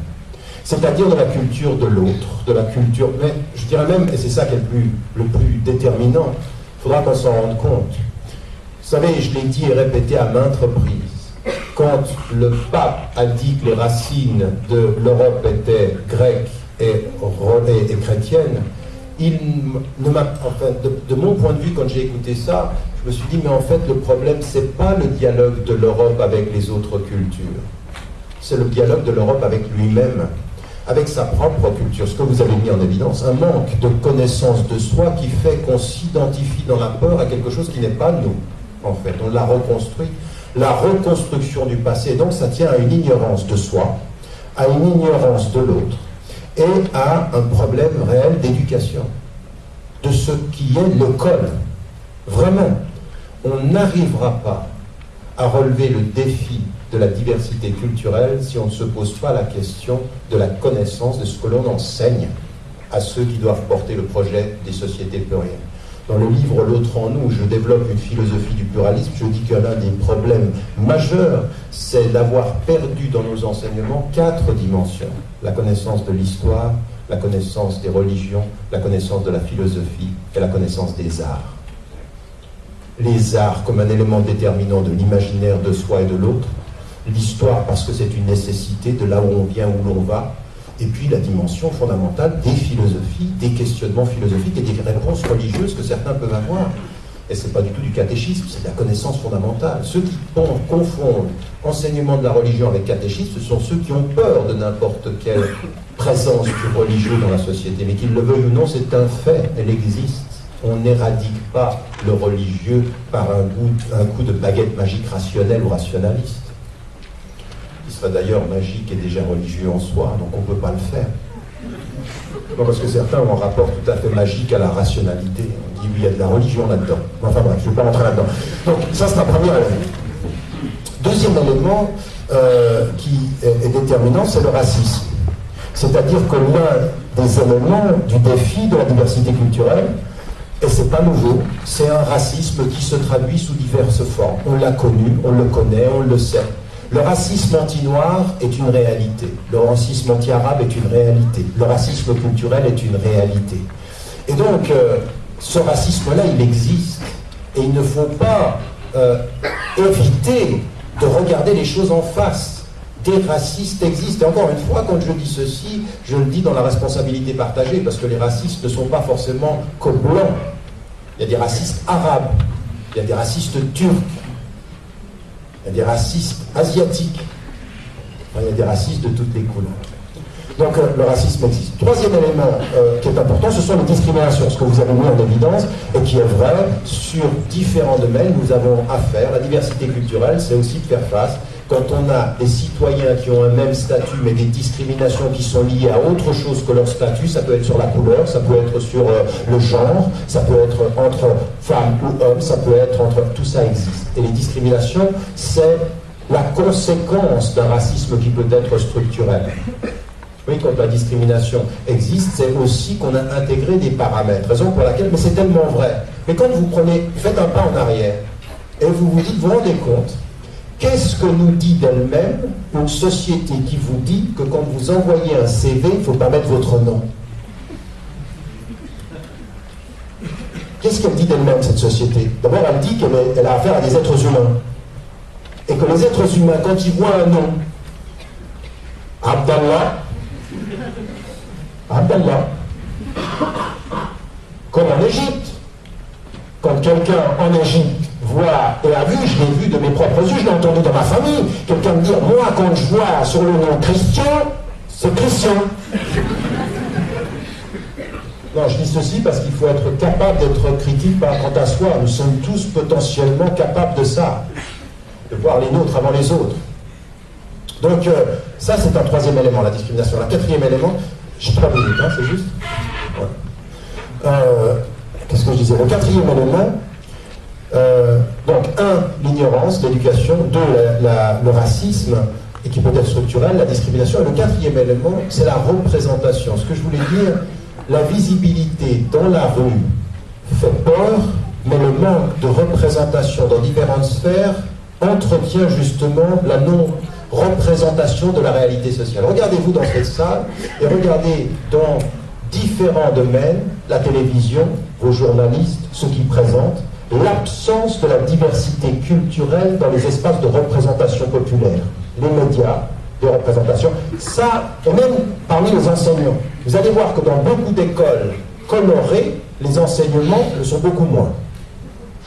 Ça change, mais c'est un vrai problème, parce que l'enseignant, il a un rôle de modèle. Quand l'enseignant est toujours plus blanc que vous l'êtes, et qu'il n'y a pas tellement d'enseignants aussi basanés que vous l'êtes, d'un point de vue culturel, c'est un vrai travail de distance par rapport à la représentation sociale. Et dans les médias, c'est pareil. Et je crois que ce problème de représentation dans les espaces de représentation, vous savez, quand vous êtes visible dans la rue, le phénomène de transfert de visibilité dans les médias est complètement différent. Quand vous voyez des gens qui viennent de différentes cultures, de différentes dans les espaces de légitimité, de prendre la parole, quelqu'un qui passe à la télévision, un journaliste, un intellectuel, un sportif, il transforme dans le paysage de la représentation légitime la propre perception qu'on a de soi. Et ça, c'est une importance capitale, beaucoup plus que ce que l'on croit. Psychologiquement, ça a un énorme impact. Donc voilà les 4 problèmes que l'on a, les 4 sphères sur lesquelles il faut faire un travail. Et donc, avec ceci, ayant vu cela, quel type de solution on peut amener? Et donc là, ce sera en même temps ma conclusion. C'est effectivement commencer, en voyant ces 4 chantiers, de refuser de culturaliser tous les problèmes. La deuxième des choses, c'est qu'on commence aussi par exactement, inductivement, ce qui a été mis en évidence dans le rapport, c'est qu'il y a une loi, il y a un cadre légal sur lequel il faut s'appuyer. Il est le même pour tous les citoyens. Alors à des moments donnés, il faut s'entendre, il faut comprendre les termes de la loi. Parce qu'une loi, elle est un texte, mais sa marge d'interprétation est toujours liée à des compromis possibles. On ne lit pas la loi de la même façon, et donc, ce que vous avez mis en évidence, l'état d'esprit dans lequel on rentre dans le compromis vient de la façon dont on lit la loi à la lumière de la façon dont on comprend sa société. Donc c'est complexe, c'est pas évident. Il ne suffit pas d'un article de loi pour avoir gagné. Il faut travailler l'interprétation du texte à la compréhension de la société sur laquelle ce texte va s'appliquer, sur laquelle le texte va s'appliquer. Donc là, on est sur... Mais il faut entrer par cette porte-là, le point commun de la loi, le point commun du cadre légal qui fait que nous sommes tous des citoyens à être traités égalitairement. C'est très important de commencer par cela. La loi nous dit égalité absolue de chacun, femme et homme, devant la loi. La négociation peut venir, mais avec ce présupposé-là. Pas d'acceptation de statut minoritaire d'un point de vue légal, même s'il y a on peut imaginer, on peut reconnaître ce que vous avez dit, des minorités culturelles. Moi, je n'aime pas tellement entrer dans ce débat-là. Je préfère commencer par la dimension de ce qui nous est commun et de le comprendre de cette façon-là. Et puis, le troisième point qui est important, c'est de comprendre que nous avons des responsabilités partagées. Alors moi, j'entends bien ce que vous venez de dire, la responsabilité de la majorité. Mais moi, j'ai aussi envie de me retourner vers la responsabilité de ceux qu'on présente comme des minoritaires. Et de sortir de cette idée qu'on est l'objet des perceptions d'autrui pour devenir les sujets de notre histoire. C'est-à-dire des sujets citoyens. Et ça, je ne cesse de le répéter, c'est une chose complètement différente. Ne jamais laisser autrui faire de nous l'objet de sa construction, mais nous décider que nous sommes les sujets de cette participation, des sujets, c'est-à-dire que nous avons une voix, nous avons quelque chose à dire et que nous sommes partie prenante. Mais ça, c'est une grande responsabilité. Ça interdit la passivité, ça interdit de blâmer, ça interdit d'observer et de se plaindre en permanence. C'est une détermination du sujet qui dit, dans le cadre de la loi, à la lumière de ce qui est culturel et en connaissant ce qui ne l'est pas, il y a des positions à prendre et des avancées à faire. Et donc, comment on devient un sujet? C'est en entrant dans ces 4 chantiers. Alors je termine en disant ceci. Le premier des chantiers, c'est celui pour moi de l'école, comme je l'ai dit. Et dans celui de l'école, vous l'avez dit, c'est une de vos propositions, parmi les propositions, il y a vraiment un travail à faire sur les programmes d'enseignement. Qu'est-ce que l'on enseigne? Dans la question de l'histoire, il y a vraiment... Mais c'est une responsabilité majeure. On ne peut pas gagner le défi de la pluralité culturelle si on ne revoit pas nos programmes d'enseignement, des mémoires, de l'histoire et des cultures. C'est déterminant.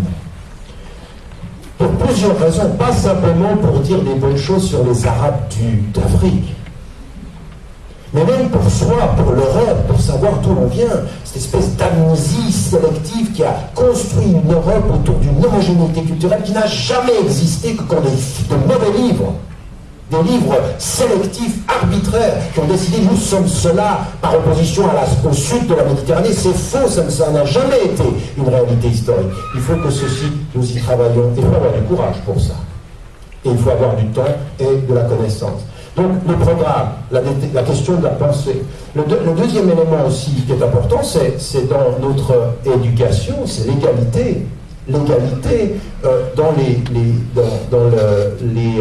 potentialités que nous offre l'école. C'est-à-dire qu'il faut vraiment aujourd'hui avoir une politique scolaire qui soit égalitaire. Qui n'est pas d'école de seconde zone. On ne peut pas. Et c'est là où c'est plus culturel, où l'école sort de la question culturelle pour devenir une question de politique sociale. De dire, arrêtez de nous bassiner avec des histoires de foulard ou de pas foulard. Arrêtez de poser le problème sur des fausses questions. Les femmes seront libres et déterminées par elles-mêmes comme sujet de leur histoire quand vous aurez en amont donné à ces citoyens des écoles qui les traitent égalitairement.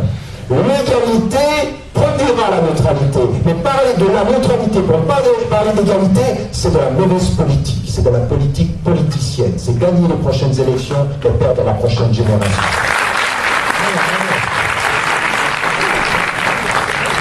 Donc, rapidement, vous voyez, je m'emporte, j'ai encore envie de faire plein de trucs là-dessus. Et puis, la troisième des choses, c'est une vraie politique de mixité sociale, de mixité scolaire. Moi, quand vous me voyez parler comme ça, vous me voyez parler le français d'être engagé. Ça fait 30 ans de ma vie que tous ceux avec qui je parle sont transversaux, c'est-à-dire c'est autant avec vous qu'avec des musulmans, mais ça vient de quoi? Je viens d'où? Je viens d'une école qui a fait, et parce qu'on n'avait pas ce problème-là à l'époque en Suisse, on a été privilégié, c'est une école de la mixité scolaire. Mais juste, où on était ensemble, où je discutais avec des élèves qui venaient d'autres horizons, mais on m'a toujours respecté dans ce que j'étais, et on m'a toujours appris à écouter ce que les autres avaient à dire. C'est ça la véritable école, une vraie mixité sociale, pas cette espèce de fausse discussion.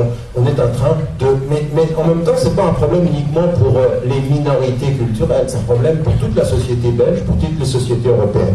Donc, ça c'est un premier chantier. Le deuxième chantier, c'est celui du racisme. Et là, vous avez dit une chose qu'il faut dire, c'est qu'il y a des lois et que tout n'est pas possible. Il y a des lois qui vous disent on ne peut pas être raciste, on ne peut pas entretenir, il y a des lois et il faut de ce point de vue-là. Qu'est-ce que c'est qu'un sujet belge ou un sujet européen?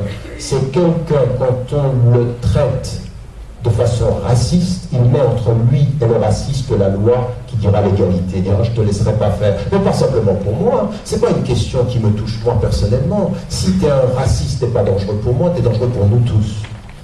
Quand le racisme est légalisé, c'est une société qui perd des fondements éthiques et moraux. Donc c'est ça qu'il faut mettre en avant comme une détermination. Et c'est pour ça que vous devenez des sujets, pas comme vous vous laissez faire, mais quand vous mettez la loi sur le marché de l'emploi, les propos racistes, il faut les sanctionner.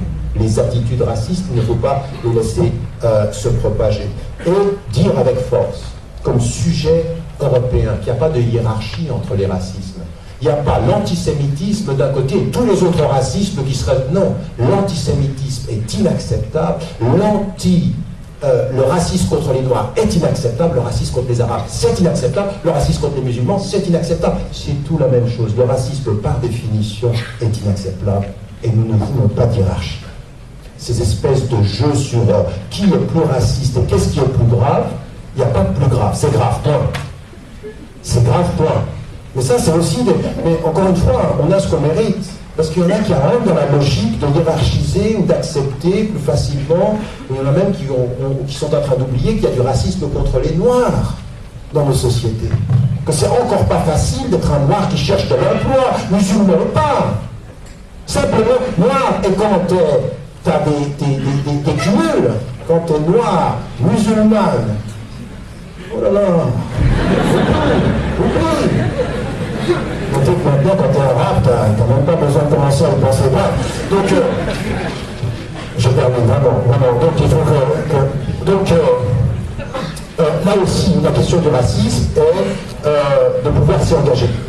Troisième des chantiers sur les discriminations, c'est là où il faut être présent sur le marché de l'emploi. Et sur le marché de l'emploi, en amont de toutes ces discussions-là, c'est vraiment de dire que le marché de l'emploi aujourd'hui est un marché où il y a de la discrimination réelle pour les femmes, pour les hommes, et que là il faut, alors encore une fois, comment faire?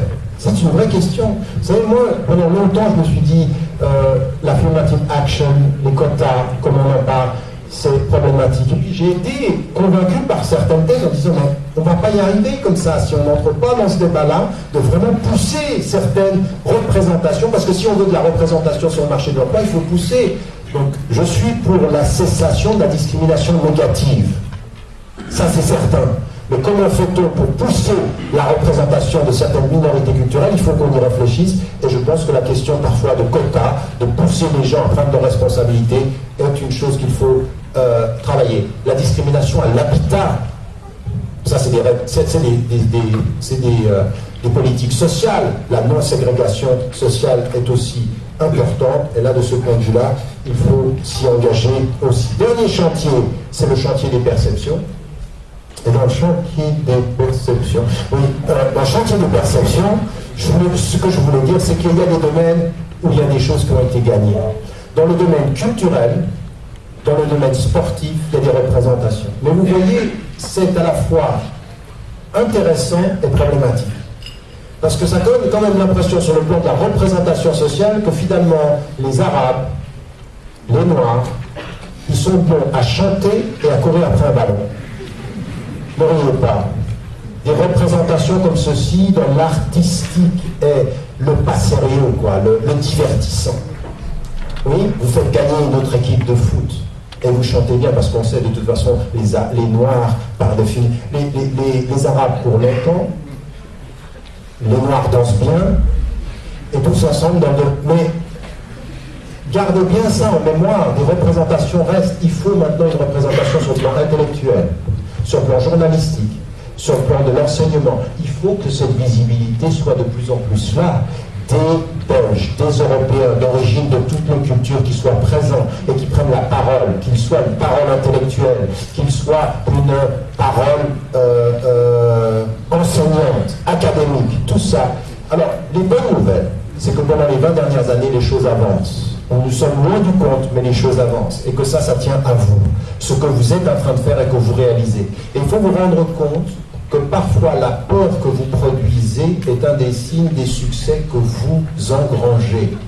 Parce que vous êtes de plus en plus visible, ça fait peur, donc il ne faut pas ajouter à la peur. Il faut apaiser les peurs et continuer la présence comme sujet et comme engagé dans tous ces débats-là. Et à mon sens, avec tout ceci, on peut aussi entrer ensuite dans des vrais débats de négociation sur comment faire évoluer les choses à l'avenir. Merci.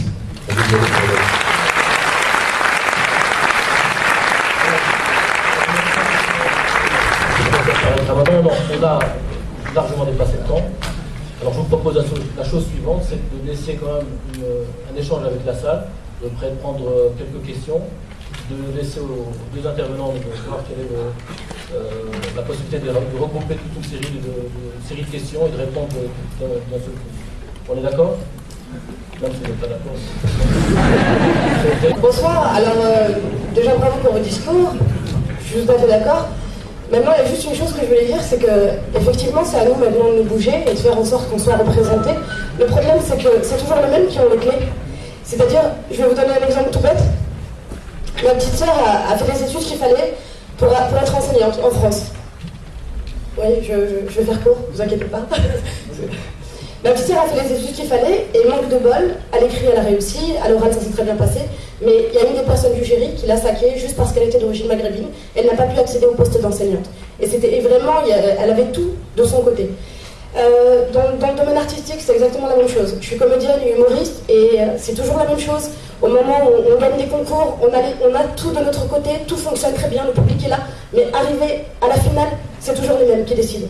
Donc maintenant, je veux bien, même si nous, on se donne tous les moyens pour réussir, si au final, c'est toujours le même qui décide, comment vous voulez qu'un jour on puisse être représenté? Enfin, je sais pas, c'est... Merci.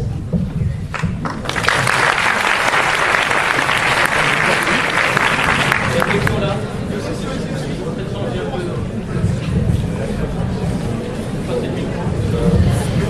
passer rapidement avec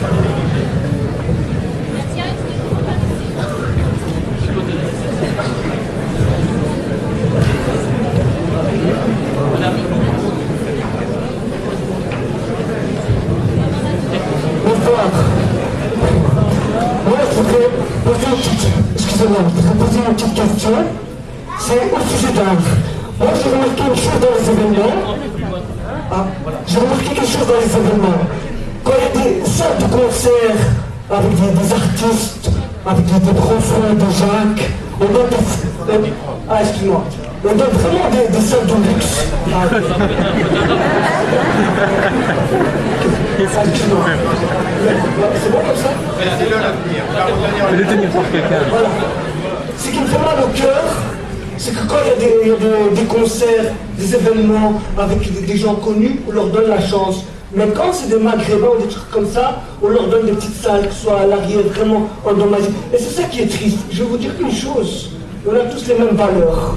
Moi, quand j'ai vu l'article 18, franchement, ça m'a donné une larme aux yeux parce qu'on est en Europe, c'est l'intégration, c'est l'évolution. Et la tolérance, ça fait des amis, et le respect, ça change la vie. Et c'est ça que je voulais dire. Voilà, merci.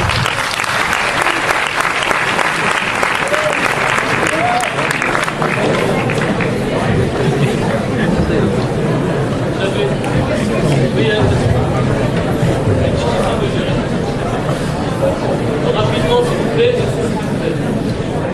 Bonsoir.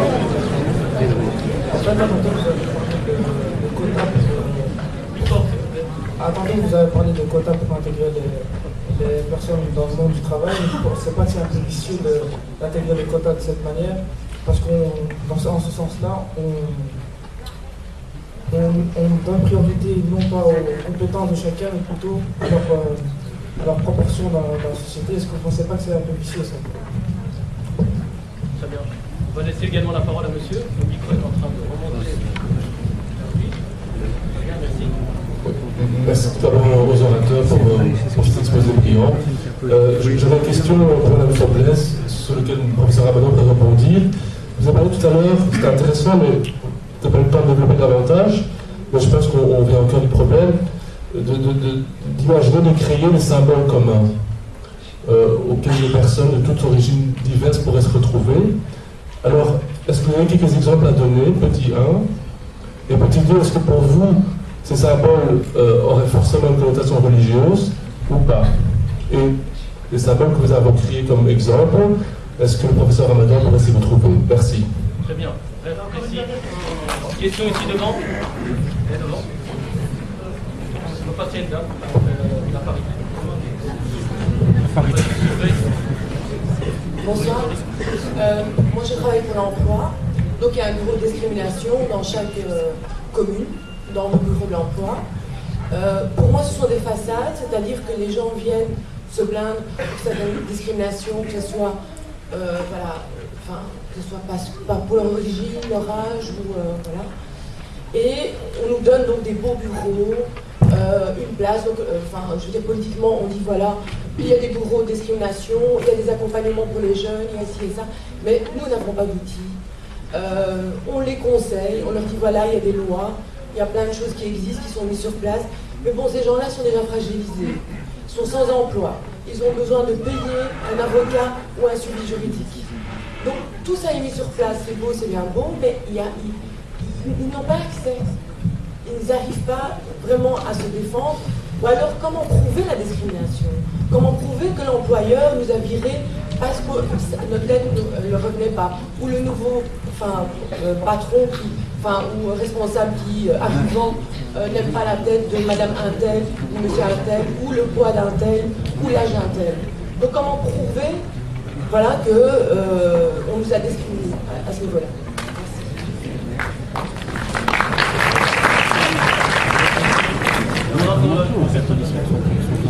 Bonsoir monsieur, pour savoir si vous savez réfléchir, pouvez-vous nous apporter et que pensez-vous de la relation entre les différentes minorités? Parce que quand on parle de la discrimination, on parle toujours des cultures discriminatrices, majoritaires, et la culture discriminée, et donc on se met en relation avec ça. Mais on oublie les relations quotidiennes qu'on a entre toutes les cultures qui sont discriminées.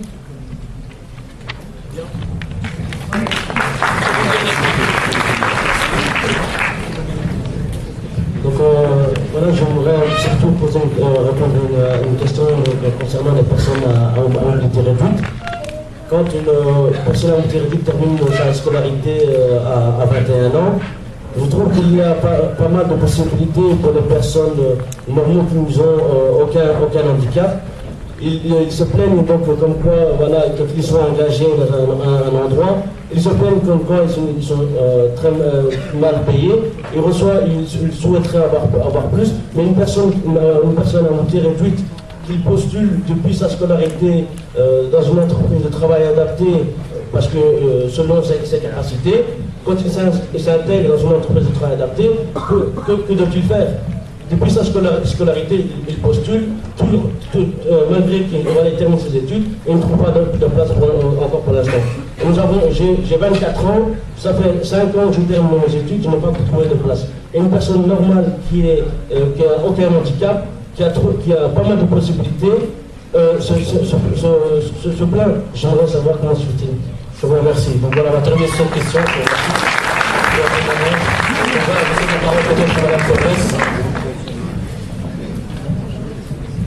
Et je crois que c'est difficile de répondre parce que les questions sont tellement essentielles, tellement vastes. Je vais faire de mon mieux. Il y a peut-être, avant de répondre à 2 ou 3 questions, la personne qui parlait des valeurs communes. Un collègue hollandais utilise une expression, je ne sais pas si elle se traduit facilement en français, et je la trouve en fait un défi à notre réflexion. On ne peut pas non plus faire comme si toutes nos valeurs sont communes. Mais il faut investir dans les terrains qui peuvent néanmoins rester ou être communs. Et lui nomme cela nevertheless values. Je ne sais pas comment je traduirais des nevertheless values. Ce sont des valeurs communes, nonobstant les différences, mais sans voir les différences comme un obstacle. C'est vraiment investir dans ce que nous avons néanmoins en commun. Je trouve que c'est une idée à investiguer, c'est quelque chose. Parce qu'il ne faut pas non plus faire comme s'il n'y a que des valeurs communes. Et je pense que cette notion de nevertheless values, c'est quelque chose qu'on pourrait prendre comme quelque chose de très précieux et à donner un contenu.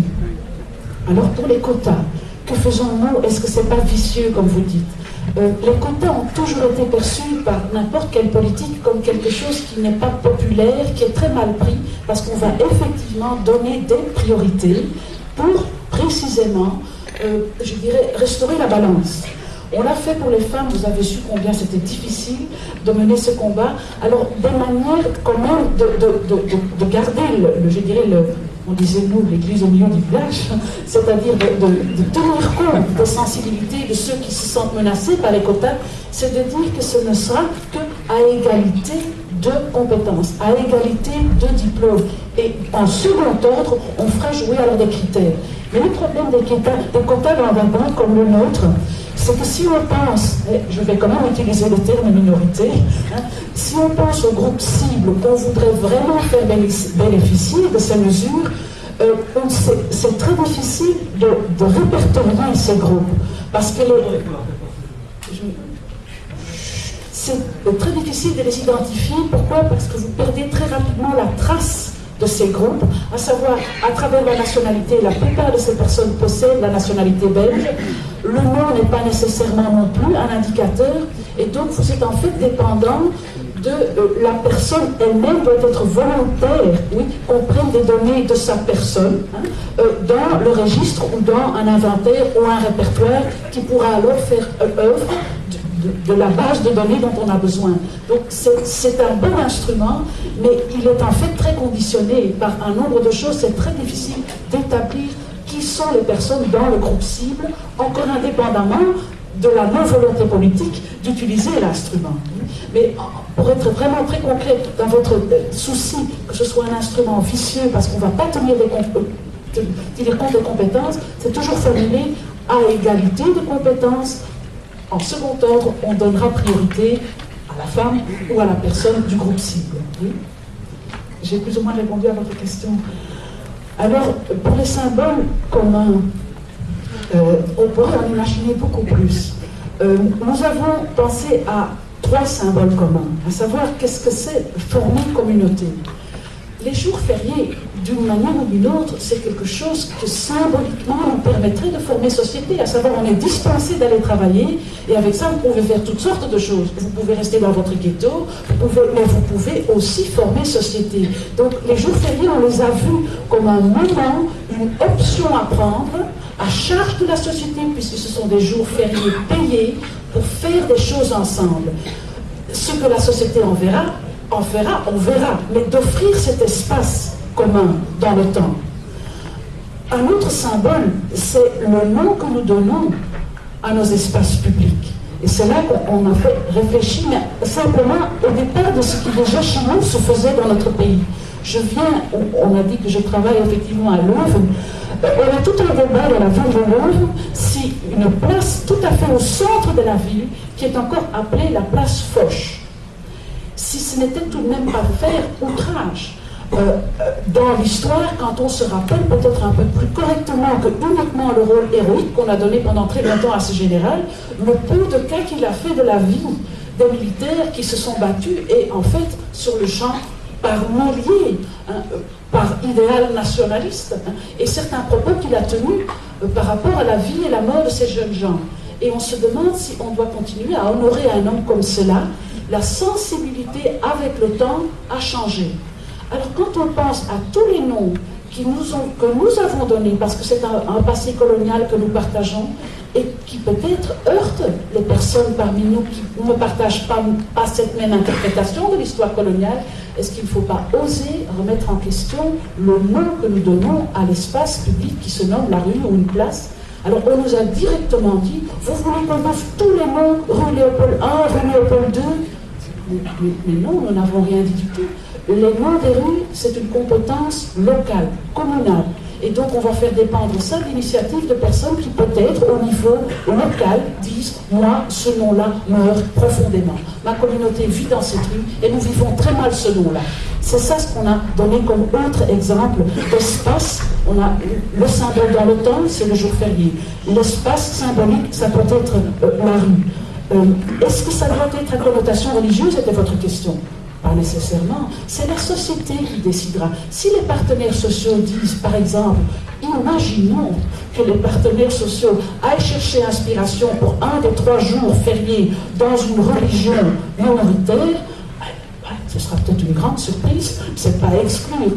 Je ne crois pas que ce soit très réaliste de l'imaginer. Mais nous n'avons rien décidé à leur place, nous avons simplement dit ils ont la compétence et ils pourraient l'utiliser pour donner un autre contenu à ces jours de congé payés par la société. Alors je suis très touchée par tous les témoignages par rapport à la discrimination. Je pense qu'on ne peut pas assez insister sur le fait que chaque témoignage en est un de trop. Mais comment faut-il combattre la discrimination? Parfois, je me dis qu'il y a des mécanismes mis en place dans d'autres pays qui permettent peut-être d'être plus efficaces que nous ne le sommes en Belgique. Et je pense notamment, c'est pas l'idéal, c'est pas la mer à boire et c'est pas l'Eldorado, mais c'est aux Pays-Bas. Ils ont une commission pour l'égalité des chances, de commissie gelijke behandeling, et qui en fait fonctionne d'une manière très différente de notre manière de fonctionner que nous avons aussi. Le Centre pour l'égalité des chances, mais qui est en fait un filtre vers une judiciarisation des plaintes. Aux Pays-Bas, ça se passe différemment. Toute personne qui se sent discriminée a le droit d'aller dire à cette commission « je me sens discriminée ».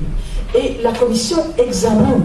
Sans que cela ne doive mener à un procès, la commission va rendre un avis en disant à la personne oui, ton dossier est un dossier sérieux, tu pourrais éventuellement tenter la chance, ou va en parler à ton syndicat, ou on va t'aider de l'une ou de l'autre manière. Mais ce qui est encore plus important, c'est que la commission rend public ses avis. Donc, et c'est beaucoup plus clair que ce qu'en Belgique, on ne voit pas cette jurisprudence. Et donc, il est très difficile de dire est-ce qu'on pourrait tirer l'argument de l'un ou l'autre précédent. Si cette commission aux Pays-Bas rend tous ses avis publics, c'est en fait une espèce d'archive qui peut être très utile pour d'autres personnes qui se reconnaissent dans un cas et qui pourraient utiliser l'argument. Ce n'est pas l'Eldorado, ce n'est pas la solution. Mais parfois, il y a des mécanismes qui rendent beaucoup plus démocratique l'accès aux arguments utiles. C'est ce que je voulais justement dire à propos de... Mais pour le reste, je n'ai pas la réponse aux discriminations. Je peux que dire toute discrimination en est une de trop. Je vous remercie infiniment, Madame la Présidente.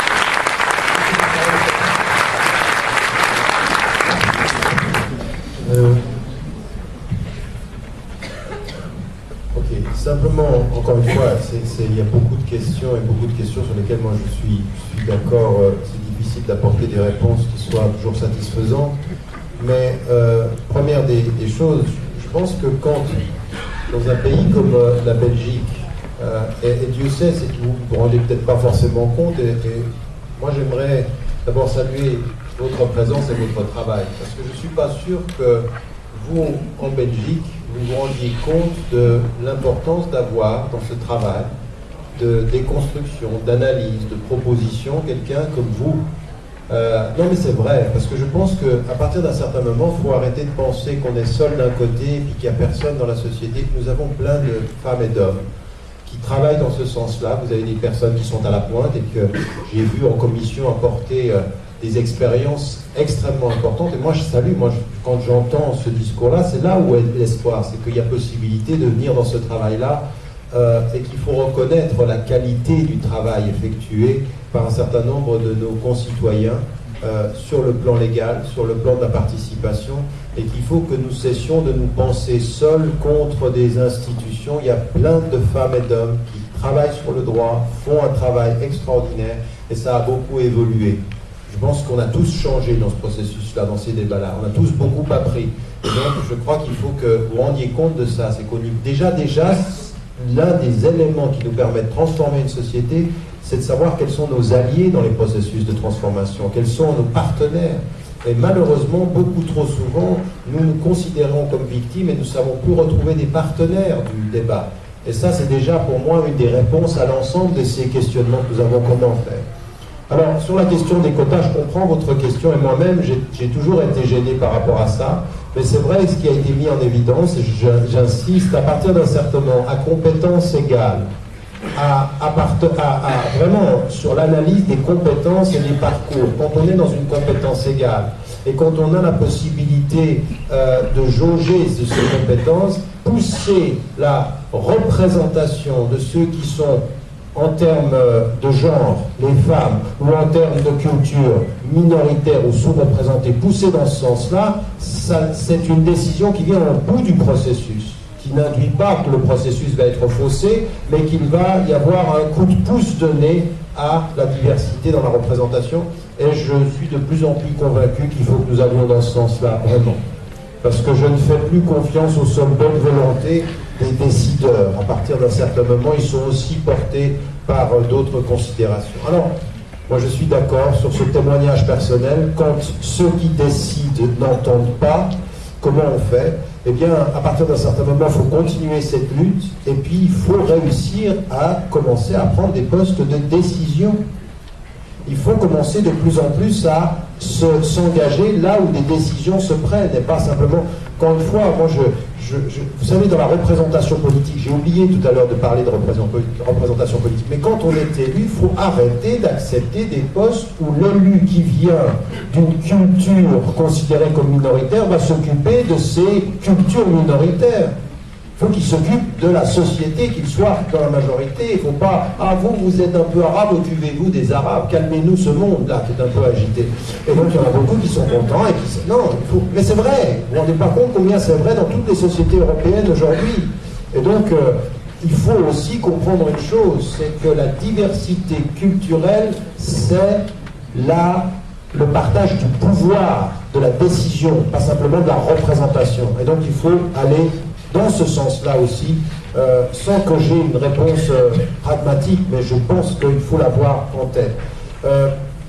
Ça c'est, bon, alors ce que vous avez dit sur les maghrébins, les salles, encore une fois, moi je suis sensible à ce que vous avez dit, c'est-à-dire qu'on a mis beaucoup d'institutions, mais on n'a pas forcément donné aux gens les moyens de ces institutions, ou ces institutions les moyens des objectifs qu'ils devraient avoir. Et donc ça c'est un vrai problème, on est en train de parfois légitimer ou simplement prétendre qu'on traite, alors que finalement on n'est pas très effectif de ce point de vue-là, parce qu'on ne donne pas la possibilité. Alors, je pense que c'est là où c'est important, de là où vous êtes, non pas simplement d'être représentant d'une institution qui accompagne, mais donner la possibilité, travailler sur la conscientisation des clients de ces institutions, pour qu'ils soient équipés intellectuellement. Et moi, j'aime beaucoup ceux qui, aux États-Unis, dans les milieux afro-américains, et ceux qui, par exemple, en Australie aussi, ceux qui ont travaillé avec les aborigènes, par exemple, en Australie, se sont déplacés de l'institutionnel pour accompagner l'institutionnel, pour donner à l'institutionnel sa force. Donc il faut bien que nous ayons une institutionnalisation. Il ne faut pas jeter le bébé avec l'eau du bain, il faut garder les institutions, mais donner aux citoyens les moyens de l'usage de ces institutions. Et ça, c'est vraiment important. C'est vraiment important. Mais de là où vous êtes, vous pouvez le faire. De là où c'est un engagement civique, c'est ajouter une forme d'engagement militant à l'institutionnalisation. Et c'est aussi une démarche de rééquilibrage. Il y a une chose qui a été dite et j'aimerais vraiment terminer là-dessus, c'est que ce que vous avez dit est tout à fait vrai. Malheureusement, ceux qui sont victimes de discrimination font souvent face à la discrimination de façon isolée. C'est-à-dire que nous n'avons pas d'alliance des discriminés. Et quand on était récemment en Angleterre, on a eu une journée de travail, et il y a des gens qui sont venus, qui se disaient, vous savez, vous, ils regardaient les leaders musulmans, ils disent, vous avez un problème. C'est que vous arrivez là, vous êtes en train de nous parler de vos discriminations, vous êtes en train de vous plaindre, on n'aime pas les musulmans, on n'aime pas les arabes, et vous avez complètement, il a utilisé le terme qu'on pourrait traduire en français, vous avez zappé l'histoire de nos propres discriminations en tant que noirs. On a quelque chose à dire et on a à faire ensemble.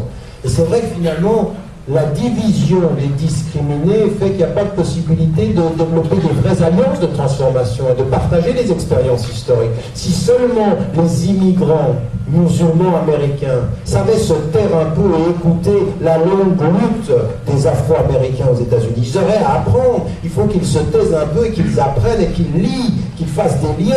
Et ici, c'est la même chose. Il faut que nous développions beaucoup plus de liens entre des personnes qui vivent les mêmes discriminations. Et ça veut dire aussi qu'au même moment où je peux dire je ne suis pas d'accord que vous me discriminiez parce que je suis un arabe, qu'on puisse dire mais je ne suis pas d'accord que vous discriminiez quelqu'un parce qu'il a une mobilité réduite. C'est le même combat, c'est la même disposition. C'est pas les arabes contre la société puis les handicapés, on verra après. Raison pour laquelle le témoignage il est important. Il est tellement important que c'est ça qu'on doit développer. C'est toutes les discriminations sont inacceptables. Et que de ce point de vue-là, ceux qui ont une mobilité réduite, le fait que par exemple quand vous prenez des métros, quand vous prenez des transports publics, on a même oublié qu'il y a des gens qui avaient une mobilité réduite. On ne sait même pas ce que ça veut dire, parce que finalement dans notre société, quand tu es utile et que tu apportes de l'argent, on te donne. Quand tu deviens un poids, eh ben tu gênes. Le gênant, mais c'est vrai, le caractère gênant du vieux et le caractère gênant de celui qui a une mobilité réduite. Quand nous on aura mis dans notre tête que finalement c'est la même logique qui tient le système, c'est le système de l'efficacité du rendement et de l'économie. On veut de l'argent, de l'efficacité, tous ceux qui gênent sortez. Mais on ne veut pas vous voir, on ne veut pas voir l'handicap. Moi j'étais quand l'enseignant au secondaire, il a fallu se battre avec certains enseignants, pour dire mais il est normal qu'on donne une place aux élèves qui ont une mobilité réduite dans la classe. Il faut que les gens soi-disant normaux, ils voient ça. De la même façon qu'il faut qu'ils voient dans la différence culturelle. Si on n'a pas compris ça, on est vraiment dans la division. Alors c'est très facile de diviser ceux qui se sentent discriminés parce que le problème de la victime, c'est toujours de penser qu'il est victime tout seul. La question du sujet, c'est toujours de comprendre qu'il est sujet avec d'autres. Le sujet établit les alliances de la résistance, la victime, l'isolement de sa défensive. C'est ça qu'il faut aussi déterminer comme une stratégie. J'aimerais vraiment qu'on entende ces voix qui se sont exprimées comme des témoignages. Et puis aussi, et je termine là-dessus parce qu'on va en parler tout à l'heure, de ce qui se passe dans le... Vous savez, il ne faut pas avoir une vue courte et nationale. Il y a des choses qui sont en train de se passer dans le monde arabe, là maintenant on parle de la Tunisie. Vous savez, à un moment donné, la voix de ceux qui ont été historiquement discriminés, qui disent on veut la liberté, on veut la dignité, quand nous on saura localement dire la voix internationale de tous les opprimés, de tous ceux qui veulent la dignité, de dire que finalement vous avez vu, les Tunisiens ils veulent la même chose que les Belges. Ils veulent exactement la même chose, ils veulent être dignement et ils veulent être respectés. C'est la même logique de la discrimination. Parce que j'ai entendu chez certains journalistes sur le Moyen-Orient des propos qui sont pas loin du racisme que j'entends au point local. C'est la même logique, un racisme international qui se Donc c'est à nous aussi de déconstruire tout ça. Et je pense que ces alliances-là, locales, transversales, internationales, sont une des voies de libération. Merci.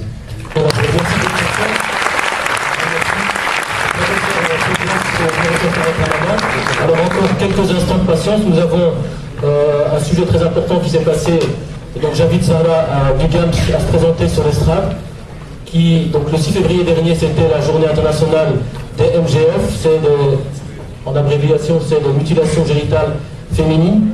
Alors c'est toute la dimension de l'excision et puis la réalité sur le terrain. Alors European Muslim Network a également participé par l'intermédiaire de sa directrice générale en la personne de Malika Hamidi, où elle est intervenue. Et nous avions le devoir de laisser également la parole à Zahra qui représente le GAMS, qui est le groupe pour l'abolition des mutilations génitales féminines, excusez-moi. Et donc je vous laisse la parole pendant 2-3 minutes. Est-ce qu'ils ont faim? Se reposer, bien entendu. Bonsoir. Voilà, moi je représente le GAMS, je travaille en tant que... Patience, s'il vous plaît. J'accueille et alors je suis les femmes mutilées qui ont subi une excision. Donc c'est une ablation des organes génitaux externes de la femme. On a un siège à Saint-Josse. Ces femmes, la plupart, sont excisées au nom de l'islam. Donc, les imams de leur ville ou de leur village prêchent l'excision lors de leur conférence.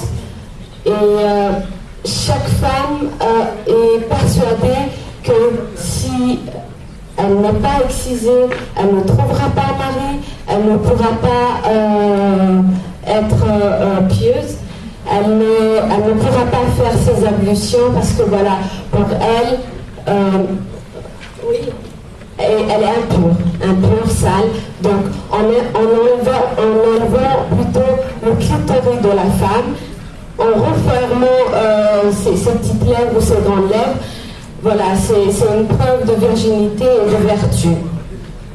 On avait invité le 4 février, qui est la journée internationale des mutilations sexuelles, Malika, qui est membre qui est la directrice de l'European Network Muslim, parce qu'on avait un panel où il y avait des représentants de différentes religions. Donc il y avait un laïc, il y avait un prêtre qui parlait de la place de l'excision dans la religion chrétienne, et il y avait Malika.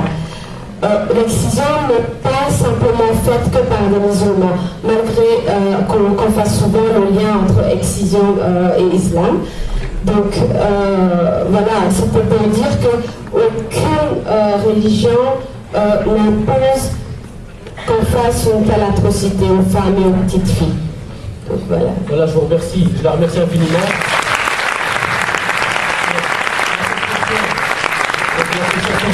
Traverser à Saint-Josse, le numéro. Donc le stand est également à votre disponibilité pour pouvoir poser les questions et vous engager. Il y a toujours une demande de bénévolat, etc.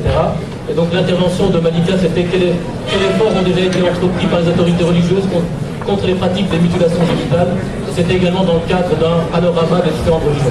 Alors avant de vous laisser la possibilité d'aller aux différents stands, je vous rappelle qu'il y avait donc l'activité de Islamic Relief le 25 février prochain. Vous avez un stand pour acheter vos billets. Allez-y, soutenez le projet de reconstruction du village au Pakistan. Également un stand chez les fourmis, le scout musulman qui vendent leur petit un peu de silence et de respect s'il vous plaît. Je suis effectivement désolé pour le temps qu'on a dépassé largement, mais je pense que les informations des personnes qui sont venues pour essayer de vous informer sur les différentes activités qu'ils mènent et les combats. Les scouts musulmans sont donc une section de scouts musulmans totalement indépendante et autofinancée par leur propre projet, et notamment le projet phare qui est la vente de calendriers au prix de 5 €. Alors vous avez également des ventes de livres du professeur Tariq Ramadan. Alors il y en a 3 qui sont vendus à des prix exceptionnels par rapport à la soirée d'aujourd'hui. c'est L'autre en nous. Donc pour une philosophie du pluralisme, il est en vente à 10 €.